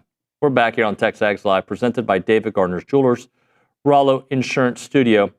So, all right, AT said something there, Nick, that caught me off guard, and I mean, I believe it to be true. I just didn't think of it out loud. The last 3 national championship games that have been played, okay? No SEC team has played in it, so I'm trying to remember. Okay. Last year, Ohio State, Notre Dame. Yeah. Year before that, wasn't it Washington, Michigan? Yes. Okay. So he's saying this would be the third straight year. Yeah, Gotcha. yeah, yeah, Okay. Not because I was trying to think. Hold on. Didn't Georgia play Alabama the year before that? I think I'm right about that. So wow.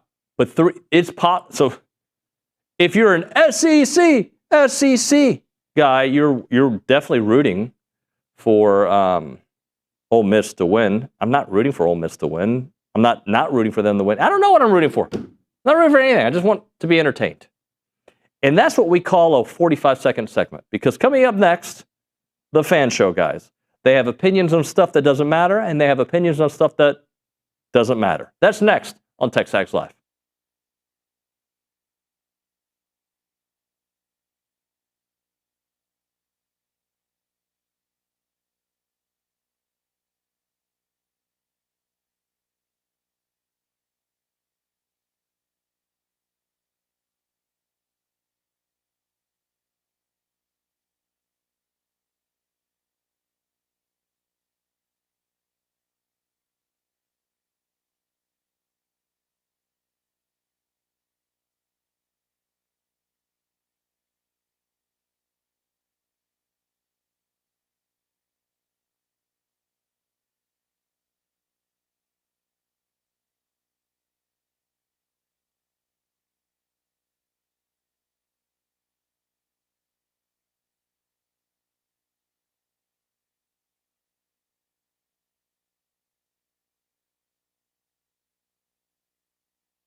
And we are back. Welcome into the fan show.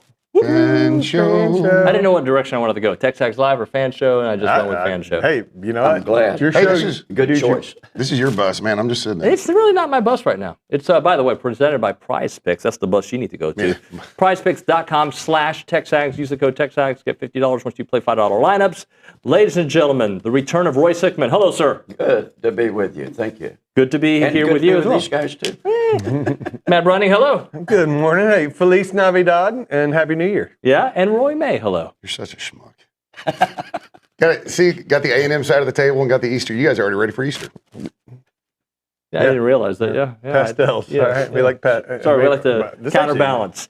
It is a little pastel. Ladies and gentlemen, we have not done am I right? We haven't done a show since let's just say this: a lot has happened since the last time we were here. Christmas and then New Year's. So we've had our first ever playoff game at Kyle Field, which we only scored 3 points in. Then we followed that up with the national championship in softball. We've had the portal open. Softball, really? Or volleyball. Sorry. Yeah. We had the portal open. We've had as well. Hey, we're 2-0 in SEC play in the for men's basketball with buzzer beaters. That ball was still in his hand, by the way. So can you? By the way, I just realized you're like the sports update guy. You could be like the guy at Brian Broadcasting that does the updates. Yeah. I'm Matt Browning, and here's your Aggie Sports Minute. I could do that. He just did it. Yeah, but do it with that voice. No, never mind. Anyway, if I did it, they'd have to they'd hear it. They'd have to come pay me big bucks though. Yeah, well, let's pay big bucks to this young man. It's been a minute since you've been on the show, Mr. Hickman. You're my dear friend. I'm going to give you the floor. What is on your mind? Well, first of all, for those that don't know, my wife passed away on December 13th, and I knew we lived in a great community. But I'm telling you, thank you to all of you out there that have reached out and been supportive of us. And it's been incredible. I can't tell you how much it's lifted me up, really. And I'm just thankful we were married 63 and a half years, and I'm thankful for every minute. She probably wouldn't be thankful for every minute, but I was and still am. But that's the first thing. I just thank you for letting me. I just wanted to say thank you to the community because this is one incredible community, very giving and very caring, and I appreciate that. Let me pause you for a minute, Yeah. Royce. I've known you for 4 years now, and every time that I spoke to you, you always spoke about Mary. Yeah. And I know how much you love her. Oh, yeah. And how loved she was. So we're praying for you. We love you. And I'm so happy to have you here in studio with us. Thank you. I'm happy to be here, and it's good for me. Other than that, Matt stole a lot of what I wanted to say. You were going to do a sports update? You do it. Well, really, I'm Roy Sickman. I'm going to say something about the, volleyball. 3 number 1 seeds consecutively, one of them in their backyard, and beat the 4th number 1 seed earlier in the year. That is an incredible run, and Jamie, I'm still enjoying that and have some of that recorded and go back and look at that a little bit every once in a while because that's really good. And I'll tell you, the basketball team. We wouldn't even have had that if they'd have managed the clock properly. And, Logan did a good job of talking about that earlier today. I also agreed with something Olin said earlier in the week. They threw the ball in and we fouled immediately with about 5 seconds left or so instead of letting a minute or a second or two run off the clock. That was, I thought, a big mistake and something that can be corrected, obviously. And the other thing is, boy, lots happening in the portal that's positive for us. Yeah. And he's rebuilding that line, that offensive line. I guess they're all gone, right? Mm-hmm. Yeah, and he's rebuilding. Mark Naboo will be back, but a big portion of who played last year. Yeah. Yeah. So, anyway, I better let some of the other guys talk. Mr. May. What's up? Hey, buddy. Yeah, that's it's interesting you bring that up about the line, and then we talked about this throughout the year. We saw success from our offensive line while rotating 7 legitimate starters. And so I think what you'll see is, even though we're having to replace starting pieces, right? And I understand that that's part of the portal era these days, right? Like you're going to lose people are going to portal out.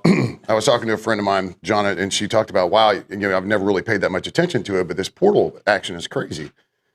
Well, if you look at it, we have 34 dudes between portal out, out of eligibility and declare for the draft. That's what good programs do. So this, for anybody that's new to watching, the portal and new to this kind of era, this is normal. Like, this is the new normal. And good programs have dudes declare for the draft. And good, and that's what happens. And people portaling out, that's part of the new norm too. There's, the ability to upgrade immediately at positions. So the portal has been absolutely nuts. And I cannot say enough about Bronny and that thread and doing it while what's going on in his personal life. So that's all of the gold stars for all the parachutes and blue diamonds for Bronny. Volleyball, historic run, absolutely historic. But I think right now, it's easy for me because football kind of died when we lost that game for me. Like, I've watched the games, but I haven't I don't set off 3.5 hours of my day to watch the games. And so I'll pay attention but I directly transition into portals, like into the portal mode in recruiting. And so that's where we are. I love what I'm seeing. The Cam Coleman drama is high drama. I think it's hilarious because the people that are new to this, like, they're still on a roller coaster where you just got to be a little bit more level with the portal or you're going to get banned on the thread probably. Mr. Browning. The Cam Coleman thing does remind me of Zach. What was that? Ended up at Ole Miss. The recruit, the running back that came in about the same time, A-Chain. We got A-Chain instead. It was Zach. Zach Evans? Zach Evans. Yeah. Remember the Zach Evans drama on TexAgs? So Coleman kind of reminds me of that a little bit. It's funny because, if you really look at the roster, that's what receivers probably the receiver room is where we have the fewest needs. Right. Yeah. But you can't not add a guy like that if you can get him. So you go try to get him. If you get him, great. If not, you can't say that this hasn't been a successful portal. You got to, and the nice part is I tell you one nice thing is you sit back and you look at the portal and you go, all right, you know what? I trust this coaching staff to get the right guys. They've shown us 2 years in a row that they go in and they find the guys that they like, even if there's some of these guys aren't splash names, they end up being, we get a lot of contributors out of it. So, and it, like Roy said, this is the new normal. So, portals are fun to watch. Volleyball, amazing. Absolutely so fun to watch that group of girls. And that kind of fire and that kind of confidence. The funniest post I saw on TexAgs was, I said, I think we're a girls' sports school now. And then he said, congratulations to the girls volleyball team. And the very first comment underneath it was, can any of these girls play quarterback? So it's pretty funny, but that kind of confidence and to just absolutely sweep the Final Four was unreal. So that was fun.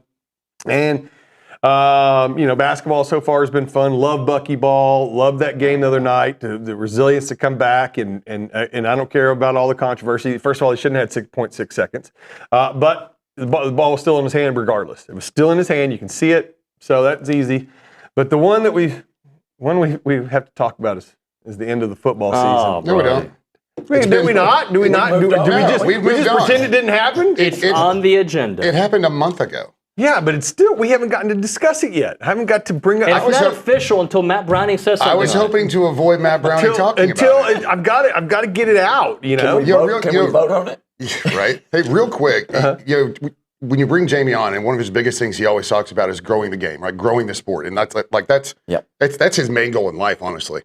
And by winning the national championship, he grows the sport. I'm going to watch the Professional Volleyball League. Yeah. I'm going to watch it. It's an enjoyable sport. It's going to be on TV now. I'll be interested to see the ratings. You and me both. Yeah. All right, football-wise, do you have a particular direction you want to go, or no? Just general whining and complaining. Well, no, not general whining and complaining, but don't we need to assess last season at some point? Don't we need to have this conversation of what we took? Again, this is the fan show. Everybody I've spoken to has a different take on the end of this year and what way they're going to perceive this years down the road. Yeah. Like we sit here today, we can think back on our last couple of good seasons, 2012, 2020. We talk about that all the time. We bring up 2012, we bring up 2020. Well, we're going to bring up 2025. That's going to be in that conversation. Won't feel as good though. It will never feel as good because the last game was a loss. Not only the fact that the last game was a loss, it was the fact that if you really look at it, you go back, okay, what did we accomplish? All right, we made it to our first ever College World Series, first playoff game at home, even though that part didn't end up the way we wanted. We got a win finally in Baton Rouge, but aside from that, we didn't add any trophies to the trophy case. We didn't add an SEC championship. We didn't add a win against Texas, which we've been looking to do for 15 years. We didn't add a CFP playoff win. We didn't add any of that stuff to the trophy case. So, and again, I'm not saying that that's my opinion of it. I'm just telling you what the conversations I've had. And so I'm interested to know kind of y'all's thoughts on how will this season be remembered? It's kind of what I was thinking. We did beat Notre Dame there too. We did. We got a road win. Big road win. I think they accomplished a lot. I won't minimize that. It just sucked. The last you know why part of the season sucked. Why I think had we had a really great performance and just got outscored, but we could have won that game easily, and I just didn't think we played up to. Here's the problem, guys. It's the fact that the two most important games, with all the screaming and yelling about our schedule, you lose it. So it almost gives weight to those critics, and they're going to have a louder voice over the next 9 months before the next season than what we actually know to be true. In the middle of the season, they were one of the best teams in college football. They were not one of the better teams in college football at the end of the year, which is why Miami doing well, I guess, makes me feel a little better about it. But I agree. It didn't. The way they were playing, it almost didn't feel like it didn't matter who they played at that level. They weren't playing good football at the end of the year. Yeah, and I think is a real bummer is the fact that our defense, and I know they've gotten a little scrutiny, but our defense held them to 10 points. You hold a team to 10 points at home, you should win that ball game 100% of the time. Well, that offense that gave you 37 points a game for most of the year, yeah, completely. I mean, and you know what? They gave us a chance. I hate to single out, but I'll single out. I mean, our quarterback and our offensive line did not play well in those last two games. Neither of those two games that our quarterback and in the past, I don't think I would have. I don't know if the defensive line played all that good either. I mean, they didn't get to the quarterback in either of the last two games. Again, yeah, but it's still, you still hold. I mean, Texas, yes, but I mean, you still hold a team to 10 points. I think you did your job as a defense. If you had told me going into that Miami's only going to score 10 points, I'd have taken that 1,000% of the time in a heartbeat. Yeah, and every one of us. Well, it's funny because you're trying to single stuff out, but the reality is everything on the offensive side of the ball sucked. So if we're going to single it out, we'll single out, I guess, one side of the ball. Well, I mean, you can't just lay it at the feet of one person. But you also, look. We had an offensive coordinator that called a horrible I'm trying to balance it out. Boy, did he ever. But Fletcher ran all over the A&M defense. And most of it in the fourth quarter. Well, most of what Marcel did against South Carolina happened in the second half. Like, we look at all four quarters, and when you look at all four quarters, yeah, I agree, by the way. I'm not disagreeing. 10 points you should win at home every time. I don't care who you're playing. But there was a problem that showed up all season long. You couldn't stop big plays from happening. You couldn't put four quarters together. And the whole thing, well, most of his yards were in the second half. Well, that's what a good team does when they're up by one score, is they put the nail in the coffin. Brownies wants to talk about football, but he's already looking towards the spring. He's already said softball and College World Series. No, we made our first College World Series. I didn't say College World Series. It's disappointing. It's like it feels like going through an entire semester and you're acing everything and you bomb the final. Yep. I mean, that's what it felt like. Yeah. You know, and you got an A. You're sitting there in an A, you know, all semester long, and you come out of the final and you end up with a B- for the course because you just absolutely tanked. And that's kind of what it felt like. It's a bad taste in your mouth for the last two games. The first bad taste is obviously losing the stinking Sips, and then, but despite that, you still have the opportunity to have the home playoff game, and then you just kind of lay an egg in front of probably one of the most energized crowds you will ever find at Kyle Field. Amen. So it's disappointing, but I think there's still some things that we did accomplish, and it's forward progress from the season prior, right? Yeah. And what's the one thing we always want to see is growth. Now, what we have to see next year is into the playoff again, though. That's the thing. Like, you can't regress, and I understand it's a tall task. We don't know what this roster is going to look like. Not that we specifically knew what it was going to look like this year at a lot of places. And you've got a tougher schedule, and I get that. But look, this is how it is now. All right. Well, let me ask you this. I'm very curious. If you guys were analysts, I wouldn't ask you this, but as fans, I think it's fair to ask. What did you think when the game ended against Miami, that evening, the next week, the next 10 days?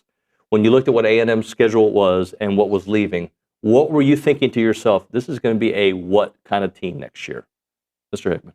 Well, I just have a lot of confidence in the coaching staff, and we're going to be competitive. Did you think that initially, though? I did. Did you think, I guess what I'm saying is, did you think this is a 9-3 level team next year based on what you were losing, or that schedule, or were you thinking this is more of a 7-5 level team? Well, I didn't think 7-5. I don't know that I thought 9-3. I certainly didn't think 12-0. But right.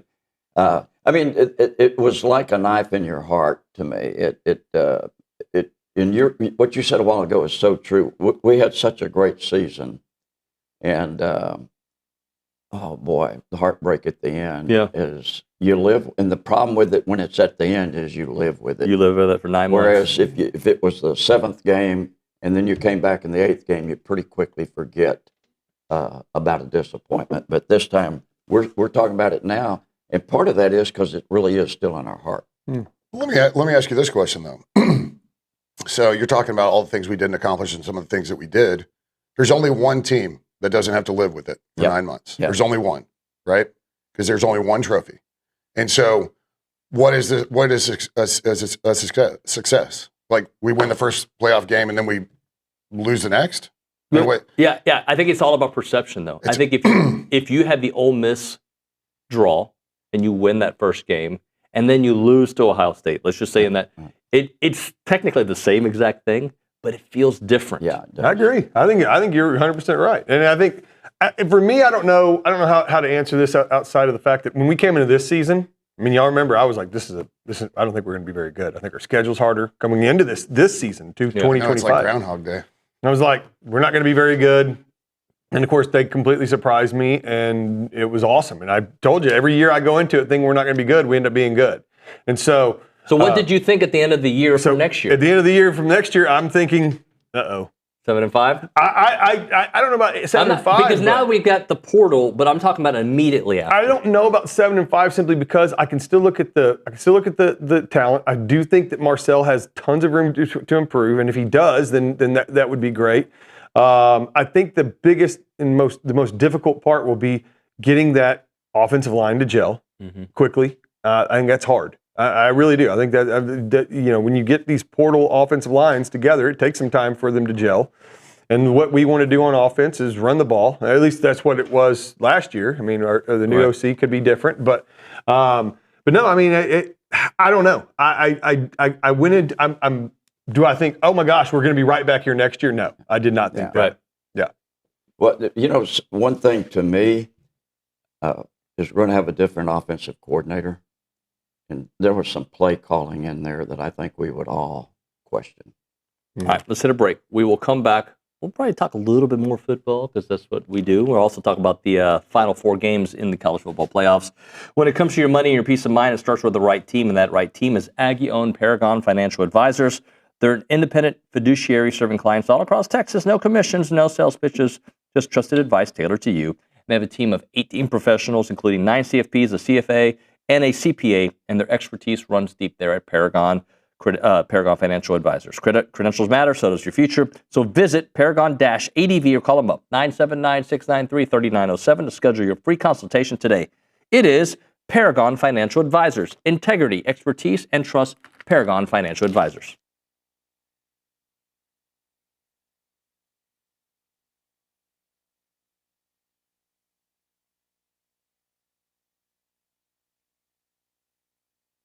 All right, we're talking about Burlebo, the heart of Texas, more than an outdoor lifestyle brand. It's products created with you in mind. Currently, I'm wearing the performance polo, the Texas Maroon and Gray. If you look into it, you've got the state of Texas in gray, and you also got it in maroon. It's one of their highest, most popular sales that they have there. It is really nice. Comfort and versatility. You can wear it in any situation. Quick drying, fits the size. But Burlebo, they're rooted in tradition, fueled by passion for the outdoors. Designs high-quality apparel that works just as hard as you do. So whether you're hitting a workout, enjoying a day of fishing, or cheering on your favorite college team, their gear is made for the athlete, the outdoorsman, and the everyday adventure. And it's really nice. I wore this one to church the other day. People talked about it. Really, my kids were like, "Yeah, Dad, you look pretty good today." From athletic shorts to your favorite go-to tees and performance hoodies, they have everything you want. Check out Burlebo.com and find your new favorite gear. It's Burlebo for the athlete, for the outdoors, and for the family.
Friends, we're back here on the Fan Show, presented by Prize Picks, prizepicks.com/TexAgs, here on TexAgs Live, presented by David Gardner's Jewelers, Rollo Insurance Studio. I would like to point out something that you said during the break. Is that okay? Please. Why don't you tell the people what you said you want college football to do? Oh, I think that we should, at least from a playoff standpoint. Let me reel that back a little bit. me and Roy may argue a lot off screen. So and I win a lot of arguments. And off screen. he doesn't. He's never won a single argument, by the way, off screen. However, I think it'd be a beautiful thing to get rid of the bowl system, at least in the playoffs, and eliminate the bye altogether. And if you're the number 1 seed, like Indiana, they get home game after home game after home game all the way till the national championship. Do it like the pros. Okay. And then have one of those cities win the national championship, one of those bowl games, the Cotton Bowl, Orange Bowl, whoever, right? And then you'll have a neutral site for the national championship. But if you win a high seed, I mean, if you look at it, you've had 7 of the last 8 bye week teams. Indiana's the only team that won their game. And again, you're coming in with that bye week doesn't help them. I mean, you've already been off a month. It's not like the pros where they take 1 week off. You know, if you're the number 1 seed, you get 1 week off. And they actually got rid of. It used to be 2. The 2 top seeds in each conference got. Right. Now they've taken that away. You only get 1 now, and so you're getting more football. But the idea of watching that game, A&M's home game, was so unbelievable. That atmosphere was absolutely electric. It's far more electric on campus than it ever will be at a neutral site. But what about bowl games that you said? Get rid of them. Okay. So I told him in the playoffs, within the playoff system. So let me just tell you a little bit about bowl games real quick, because I pulled it up during the break. Oh. Here's some of the ratings for bowl games, which 9.1 million people watched Michigan and Texas. BYU Georgia Tech, 8.7 million. Penn State Clemson, 7.6 million. Gator Bowl, Virginia, Missouri, who cares? 6 million. Music City Bowl, what? Tennessee, Illinois, how many? 5.4 million. USC, TCU, 4.9 million.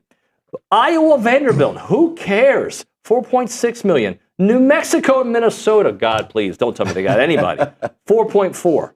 LA Bowl, Boise State versus Washington, 3.8 million. I can keep going, but I'm going to bring up.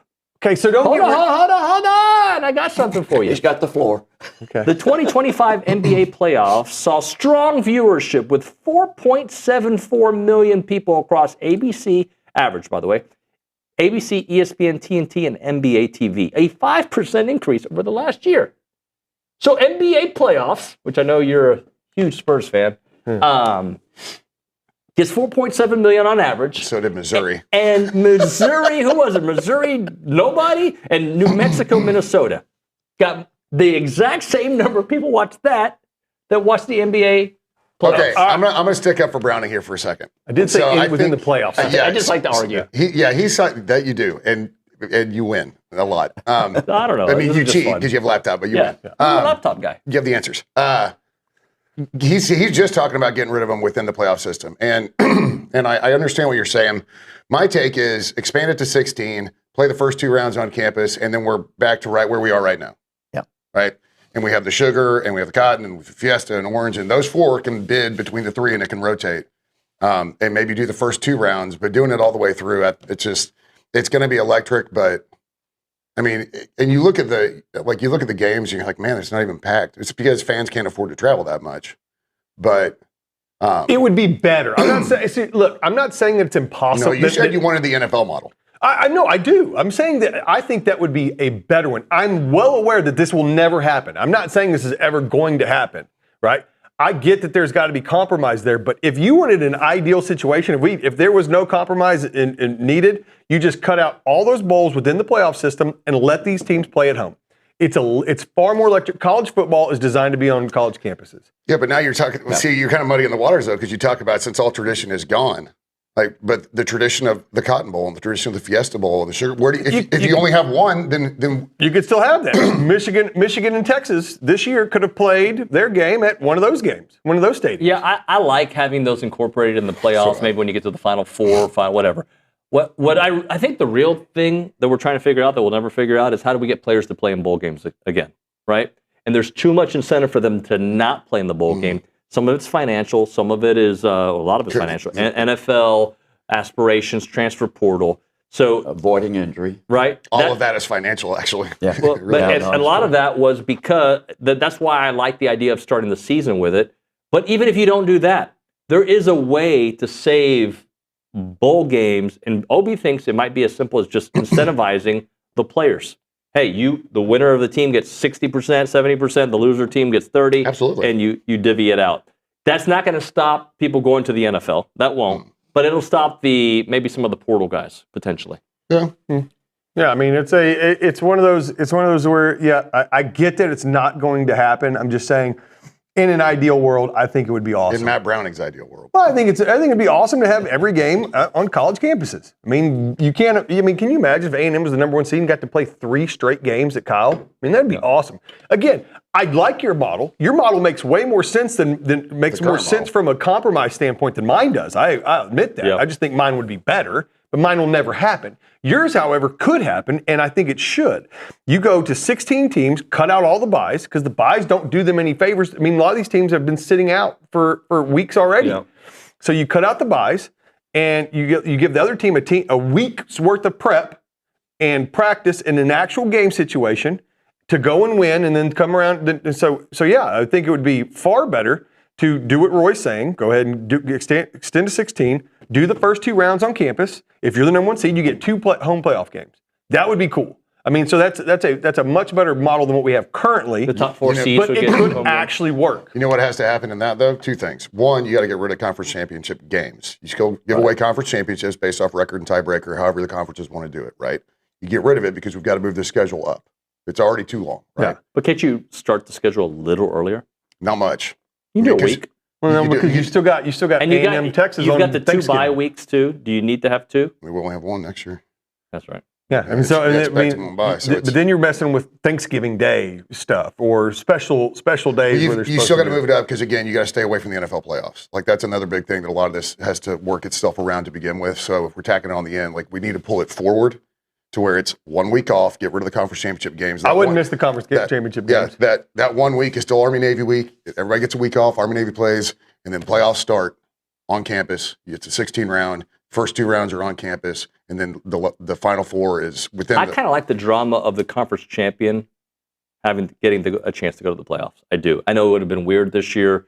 Who was it? The one, the ACC Duke. Yeah, that would have been ridiculous. I understand that. Especially if it would have been over Miami, it would have been great for A&M. Well, and that's proof that the conference championship games are worthless because Duke won and they didn't get the playoffs. Then I mean, they got a trophy. Yay. But it's we've already. I think under the previous model they would have gotten in, right? Right. But since under this model we've devalued that championship, then why play them? Oh, and then one other quick thing: you get rid of the group of 5. Group of 5 doesn't get a chance at the Power 4 playoffs unless they look. I mean, unless they absolutely have their own playoff and let them play for their own national championship. Yep. By expanding the field, you still have the opportunity for a G5 to get in. It's just not mandated that they have to get in. Yeah, but I think you give them their very own tournament. And allow them to play for a G5. Because, again, James Madison and Tulane had no chance to win a national championship this year. Group of 5s typically don't. Give them a chance to where they can actually start putting some trophies. So they can start having some.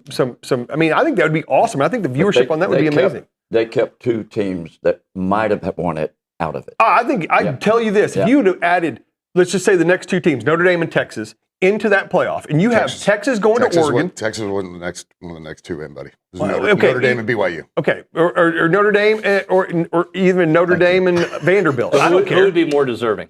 Texas. I think Texas would be better than BYU. Is a better team than both Vanderbilt and. I'm just saying what the committee said. Let's just say you add Notre Dame, Texas, or Vanderbilt, or BYU, or whoever. But if you say, let's just say you sent Texas to Oregon as opposed to James Madison, or I would have watched that game. Or Notre Dame to Ole Miss instead of Tulane to Ole Miss. I mean, that would have been awesome. I'm always going to hate watch the Sips. Yeah. Well, I don't watch them, but I would have watched that game. All right, we'll hit a break. If your organization or business is looking for an opportunity to engage with Aggies, then you need to check out the Association of Former Students that brings Aggies of all ages together during their marquee events held throughout the year. We're talking about All Aggie Hullabaloo, The Gathering. They all welcome tens of thousands of guests, and there are many sponsorship and vendor opportunities to get your brand in front of those attendees, and they offer a wide variety of both digital and in-person options to promote your brand. This also includes title sponsorship naming, on-site presence, activation, and recognition in social media posts. And there's also advertising opportunities in both the Texas Aggie Magazine and the Aggie News newsletter, which are seen by over 230,000 people. So if your business is ready to engage with Aggies, choose a partner with the organization that's been supporting the Aggie Network for the last 140 years. For more information on options available through the association, please email sponsorships@aggienetwork.com. It is the Association of Former Students.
We're back here on TexAgs Live. We're still presented by David Gardner's Jewelers Rollo Insurance Studio.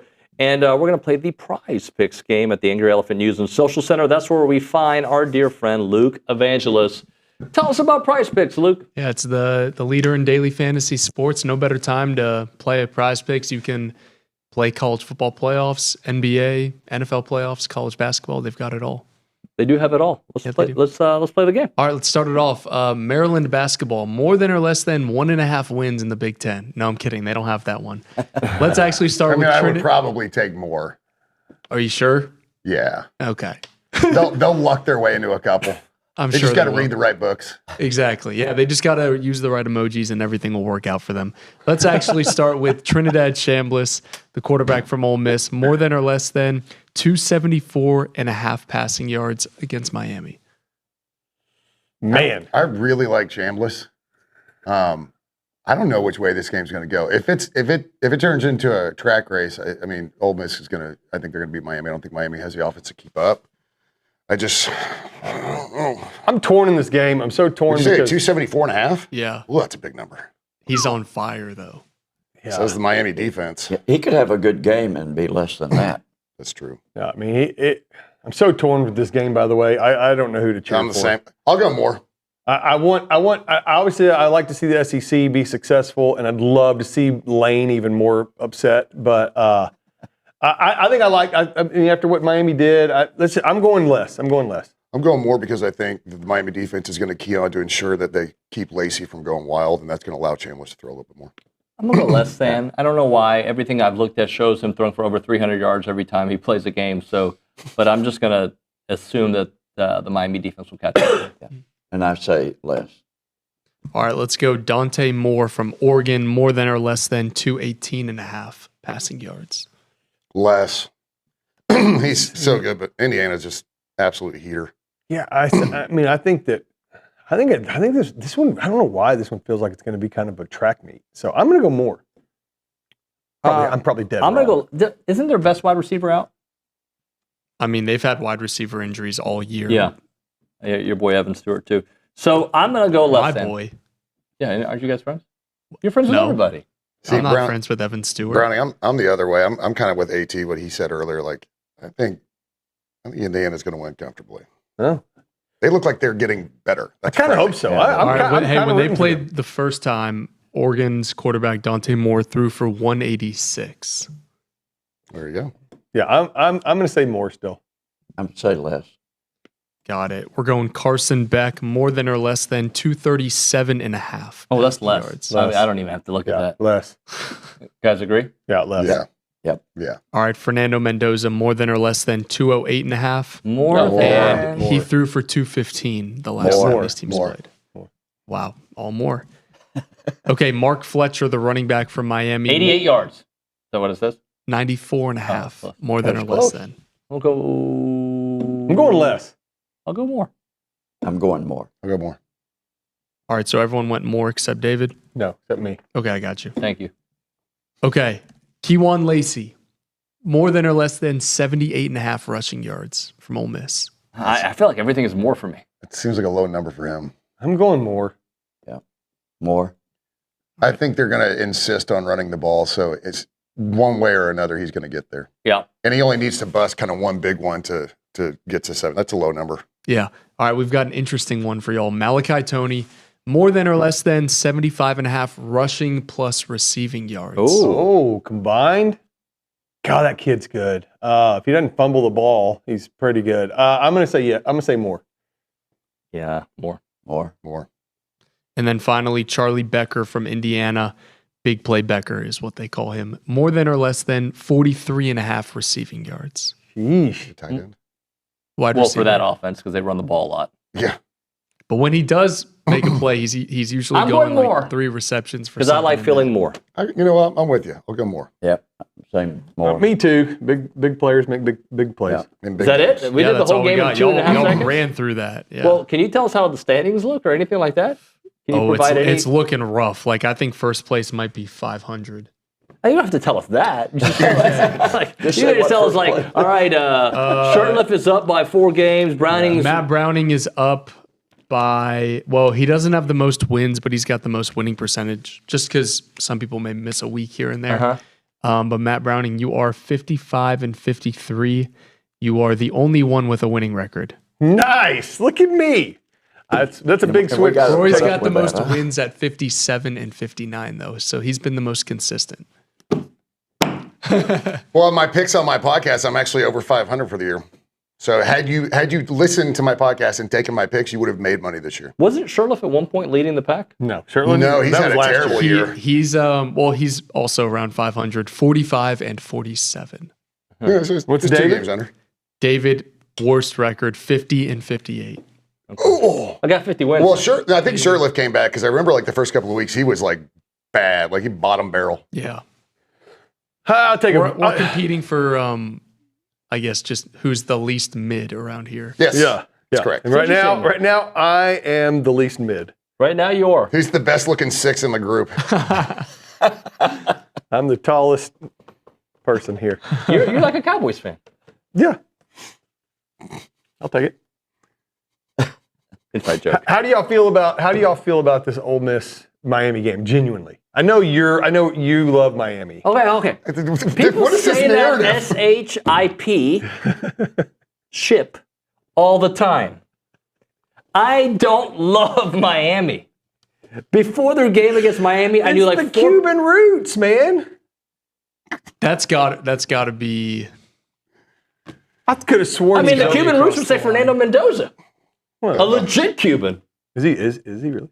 Are you just listening to the show for the first time? Yeah. He's 100% a Cuban. Oh. Okay, Yeah. well. And Mario Cristobal is Cuban, yes. No, I don't believe in having second teams like you. Yeah, I don't like If I were to have a second team, I guess it'd be Miami, but I don't really watch their games. Yeah, okay. So do you have a rooting interest here? I'd like, look, I not to make this sad, I lost my nephew this year, and he was a huge Miami fan. So I'd like to see Miami win for my nephew. Yeah. Okay. But I also love the Ole Miss storyline. Just so Lane Kiffin is at LSU, wondering what it would have been like to be a national champion. That's right. For this game, it's a win-win for me because if Miami wins, it helps me internally as a little whiny baby, Deal with legitimize the our A&M loss, deal with their loss a little bit that's better. why I'm asking. But same thing, the Lane train. Like I want to see them win the national championship, so LSU has to pay him the bonus. Right. Yeah. Which is the dumbest thing on the planet. So that's the reason. That's the reason I posed the question. Is that I have no feel for this game. I think if Miami if they can make it a slugfest, I think Miami wins. If it's a high tempo game the way Ole Miss wants to play, I think that's going to be hard for Miami. It'll be too much for Miami. So if Miami can drag this game down into the trenches and really get after Chambliss, I think that's their shot. But again, they still have Lacey, so I'll probably pick Ole Miss on this one. I feel like Ole Miss. And I think to some degree they would like to win, not for Lane, in spite but to of show right. Yeah. And he said that players wanted him to coach. I heard one player said, "I was in the meeting, I didn't hear that." Yeah. I mean, it's and again too, there's the SEC element, or SEC is terrible now. They're down. I mean, for that to go on, but at the same time, like you said, I think I'm with you. Win-win. I genuinely don't care who wins this game for once, and so I'm definitely pulling for Indiana over Oregon. I don't care about Oregon at all. There's nothing about Oregon that's appealing to me. I don't like Oregon having any success because they already have the money. Yeah, and so watching a team like Indiana, it gives everybody else to go, look, we can turn our entire program around. Right. All right. Excuse me. The people on the YouTube are all about to get blocked. Every one of them, even if they didn't say it. Nuño definitely likes Miami. Nuño's a U fan. We all know it. No, I mean, they're cool. They're fine. Yeah. But I don't like them right now because they beat us. And I'm an us guy. Yeah. I went to A&M. I have the ring. I have the education. They're the only blue blood left in it. So if you're an underdog guy, I mean, any one of these teams is better than. I mean, would you consider Oregon a blue blood? I don't think so. No, but they're trying to become one with their success. Yeah, I mean, they've been successful for a long time. Browning's entire justification for you being a Miami fan is that they have really good Cuban sandwiches in Miami. They do, and that does make me pause for a moment. Like, well, there is that. You know, they have good Cuban sandwiches in Houston, too, by the way, for the record. It's eating out capital of the world. That's Yeah. why it's the obesity capital of the world. Hey, I can help you with that, by the way. Just email me at, no, I'm kidding. All right, let's hit a break. We'll come back with a final segment. Hey, Luke, great job on that segment. Appreciate you, buddy. Thanks, Blanche. All right, let's talk about Rollo Insurance. Rollo Insurance Group is expanding their family of over 60 offices in the great state of Texas. Whether you're exploring career advancement or succession planning for your agency, their leadership team offers confidential conversations about joining forces. Experience the growth while maintaining personal service with your clients. Rollo's acquisition approach respects the legacy that you have built, you've cultivated with your clients over the years, and their infrastructure provides technology, marketing, support, and expanded carrier access while preserving your agency's local identity. Learn more about the Rollo Insurance opportunities by going to rolloinsurance.com/TexAgs, rolloinsurance.com/TexAgs, or call them up, 888-44-ROLLO.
And we're back. TexAgs Live, presented by David Gardner's Jewelers, Rollo Insurance Studio. Now, Bronny's pointed out a couple different times how many views our portal thread is. It's bonkers. I am part of the problem. Brownie caught me just a moment ago refreshing Bronny's updates to see if there's anything where are we at new. on the views?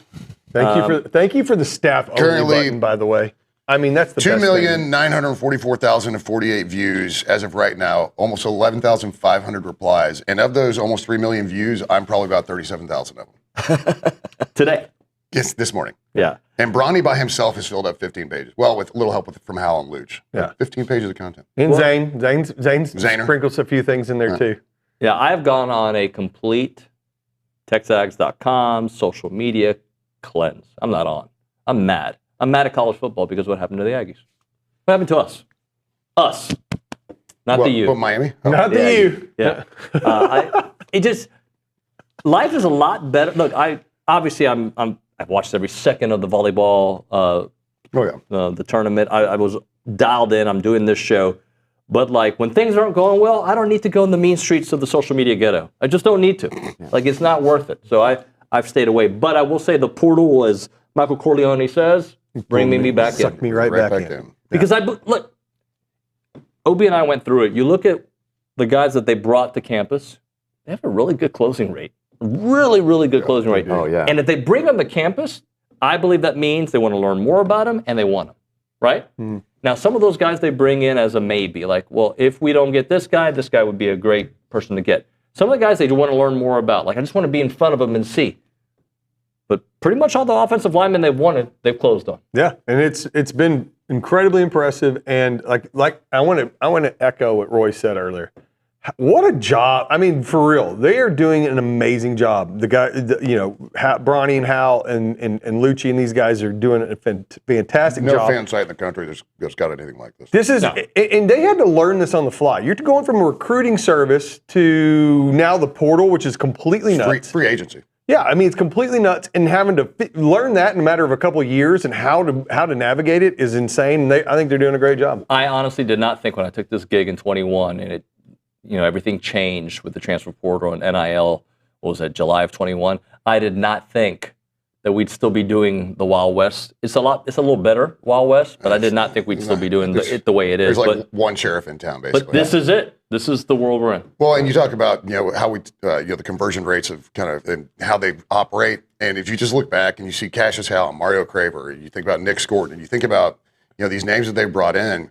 They've given you every reason to trust their evaluations. Yeah. Nate Borkitcher's a perfect example. Yeah. Like, just trust their evaluations and don't go back and look, well, he was a 5-star 2 years ago. He was a 3-star 2 years ago, but we're going to develop you. We're going to develop you and put you in the league. Well, and who fits into our system? Absolutely. Yeah, and I love... And I've got a system and a culture. Right. Look, KC, everyone knew KC was going to be an amazing player, but Mario Craver is a great example. Yeah, but I think even KC exceeded our expectations. Oh, yeah. Absolutely. Gentlemen, thank you very much. Thanks, David. Good job. Yeah. Especially you. Yeah, I appreciate you, buddy. It's good to be with you. All right, so tomorrow on the... All right, Johnny Manziel. Tomorrow on the program, Billy Lucci, I think. I haven't heard from him. And Olin Buchanan. And I'm working... Pounding the Rock with Tap and Luke. And I'm working on somebody else. Somebody who's got a great voice. That and more is TexAgs Live.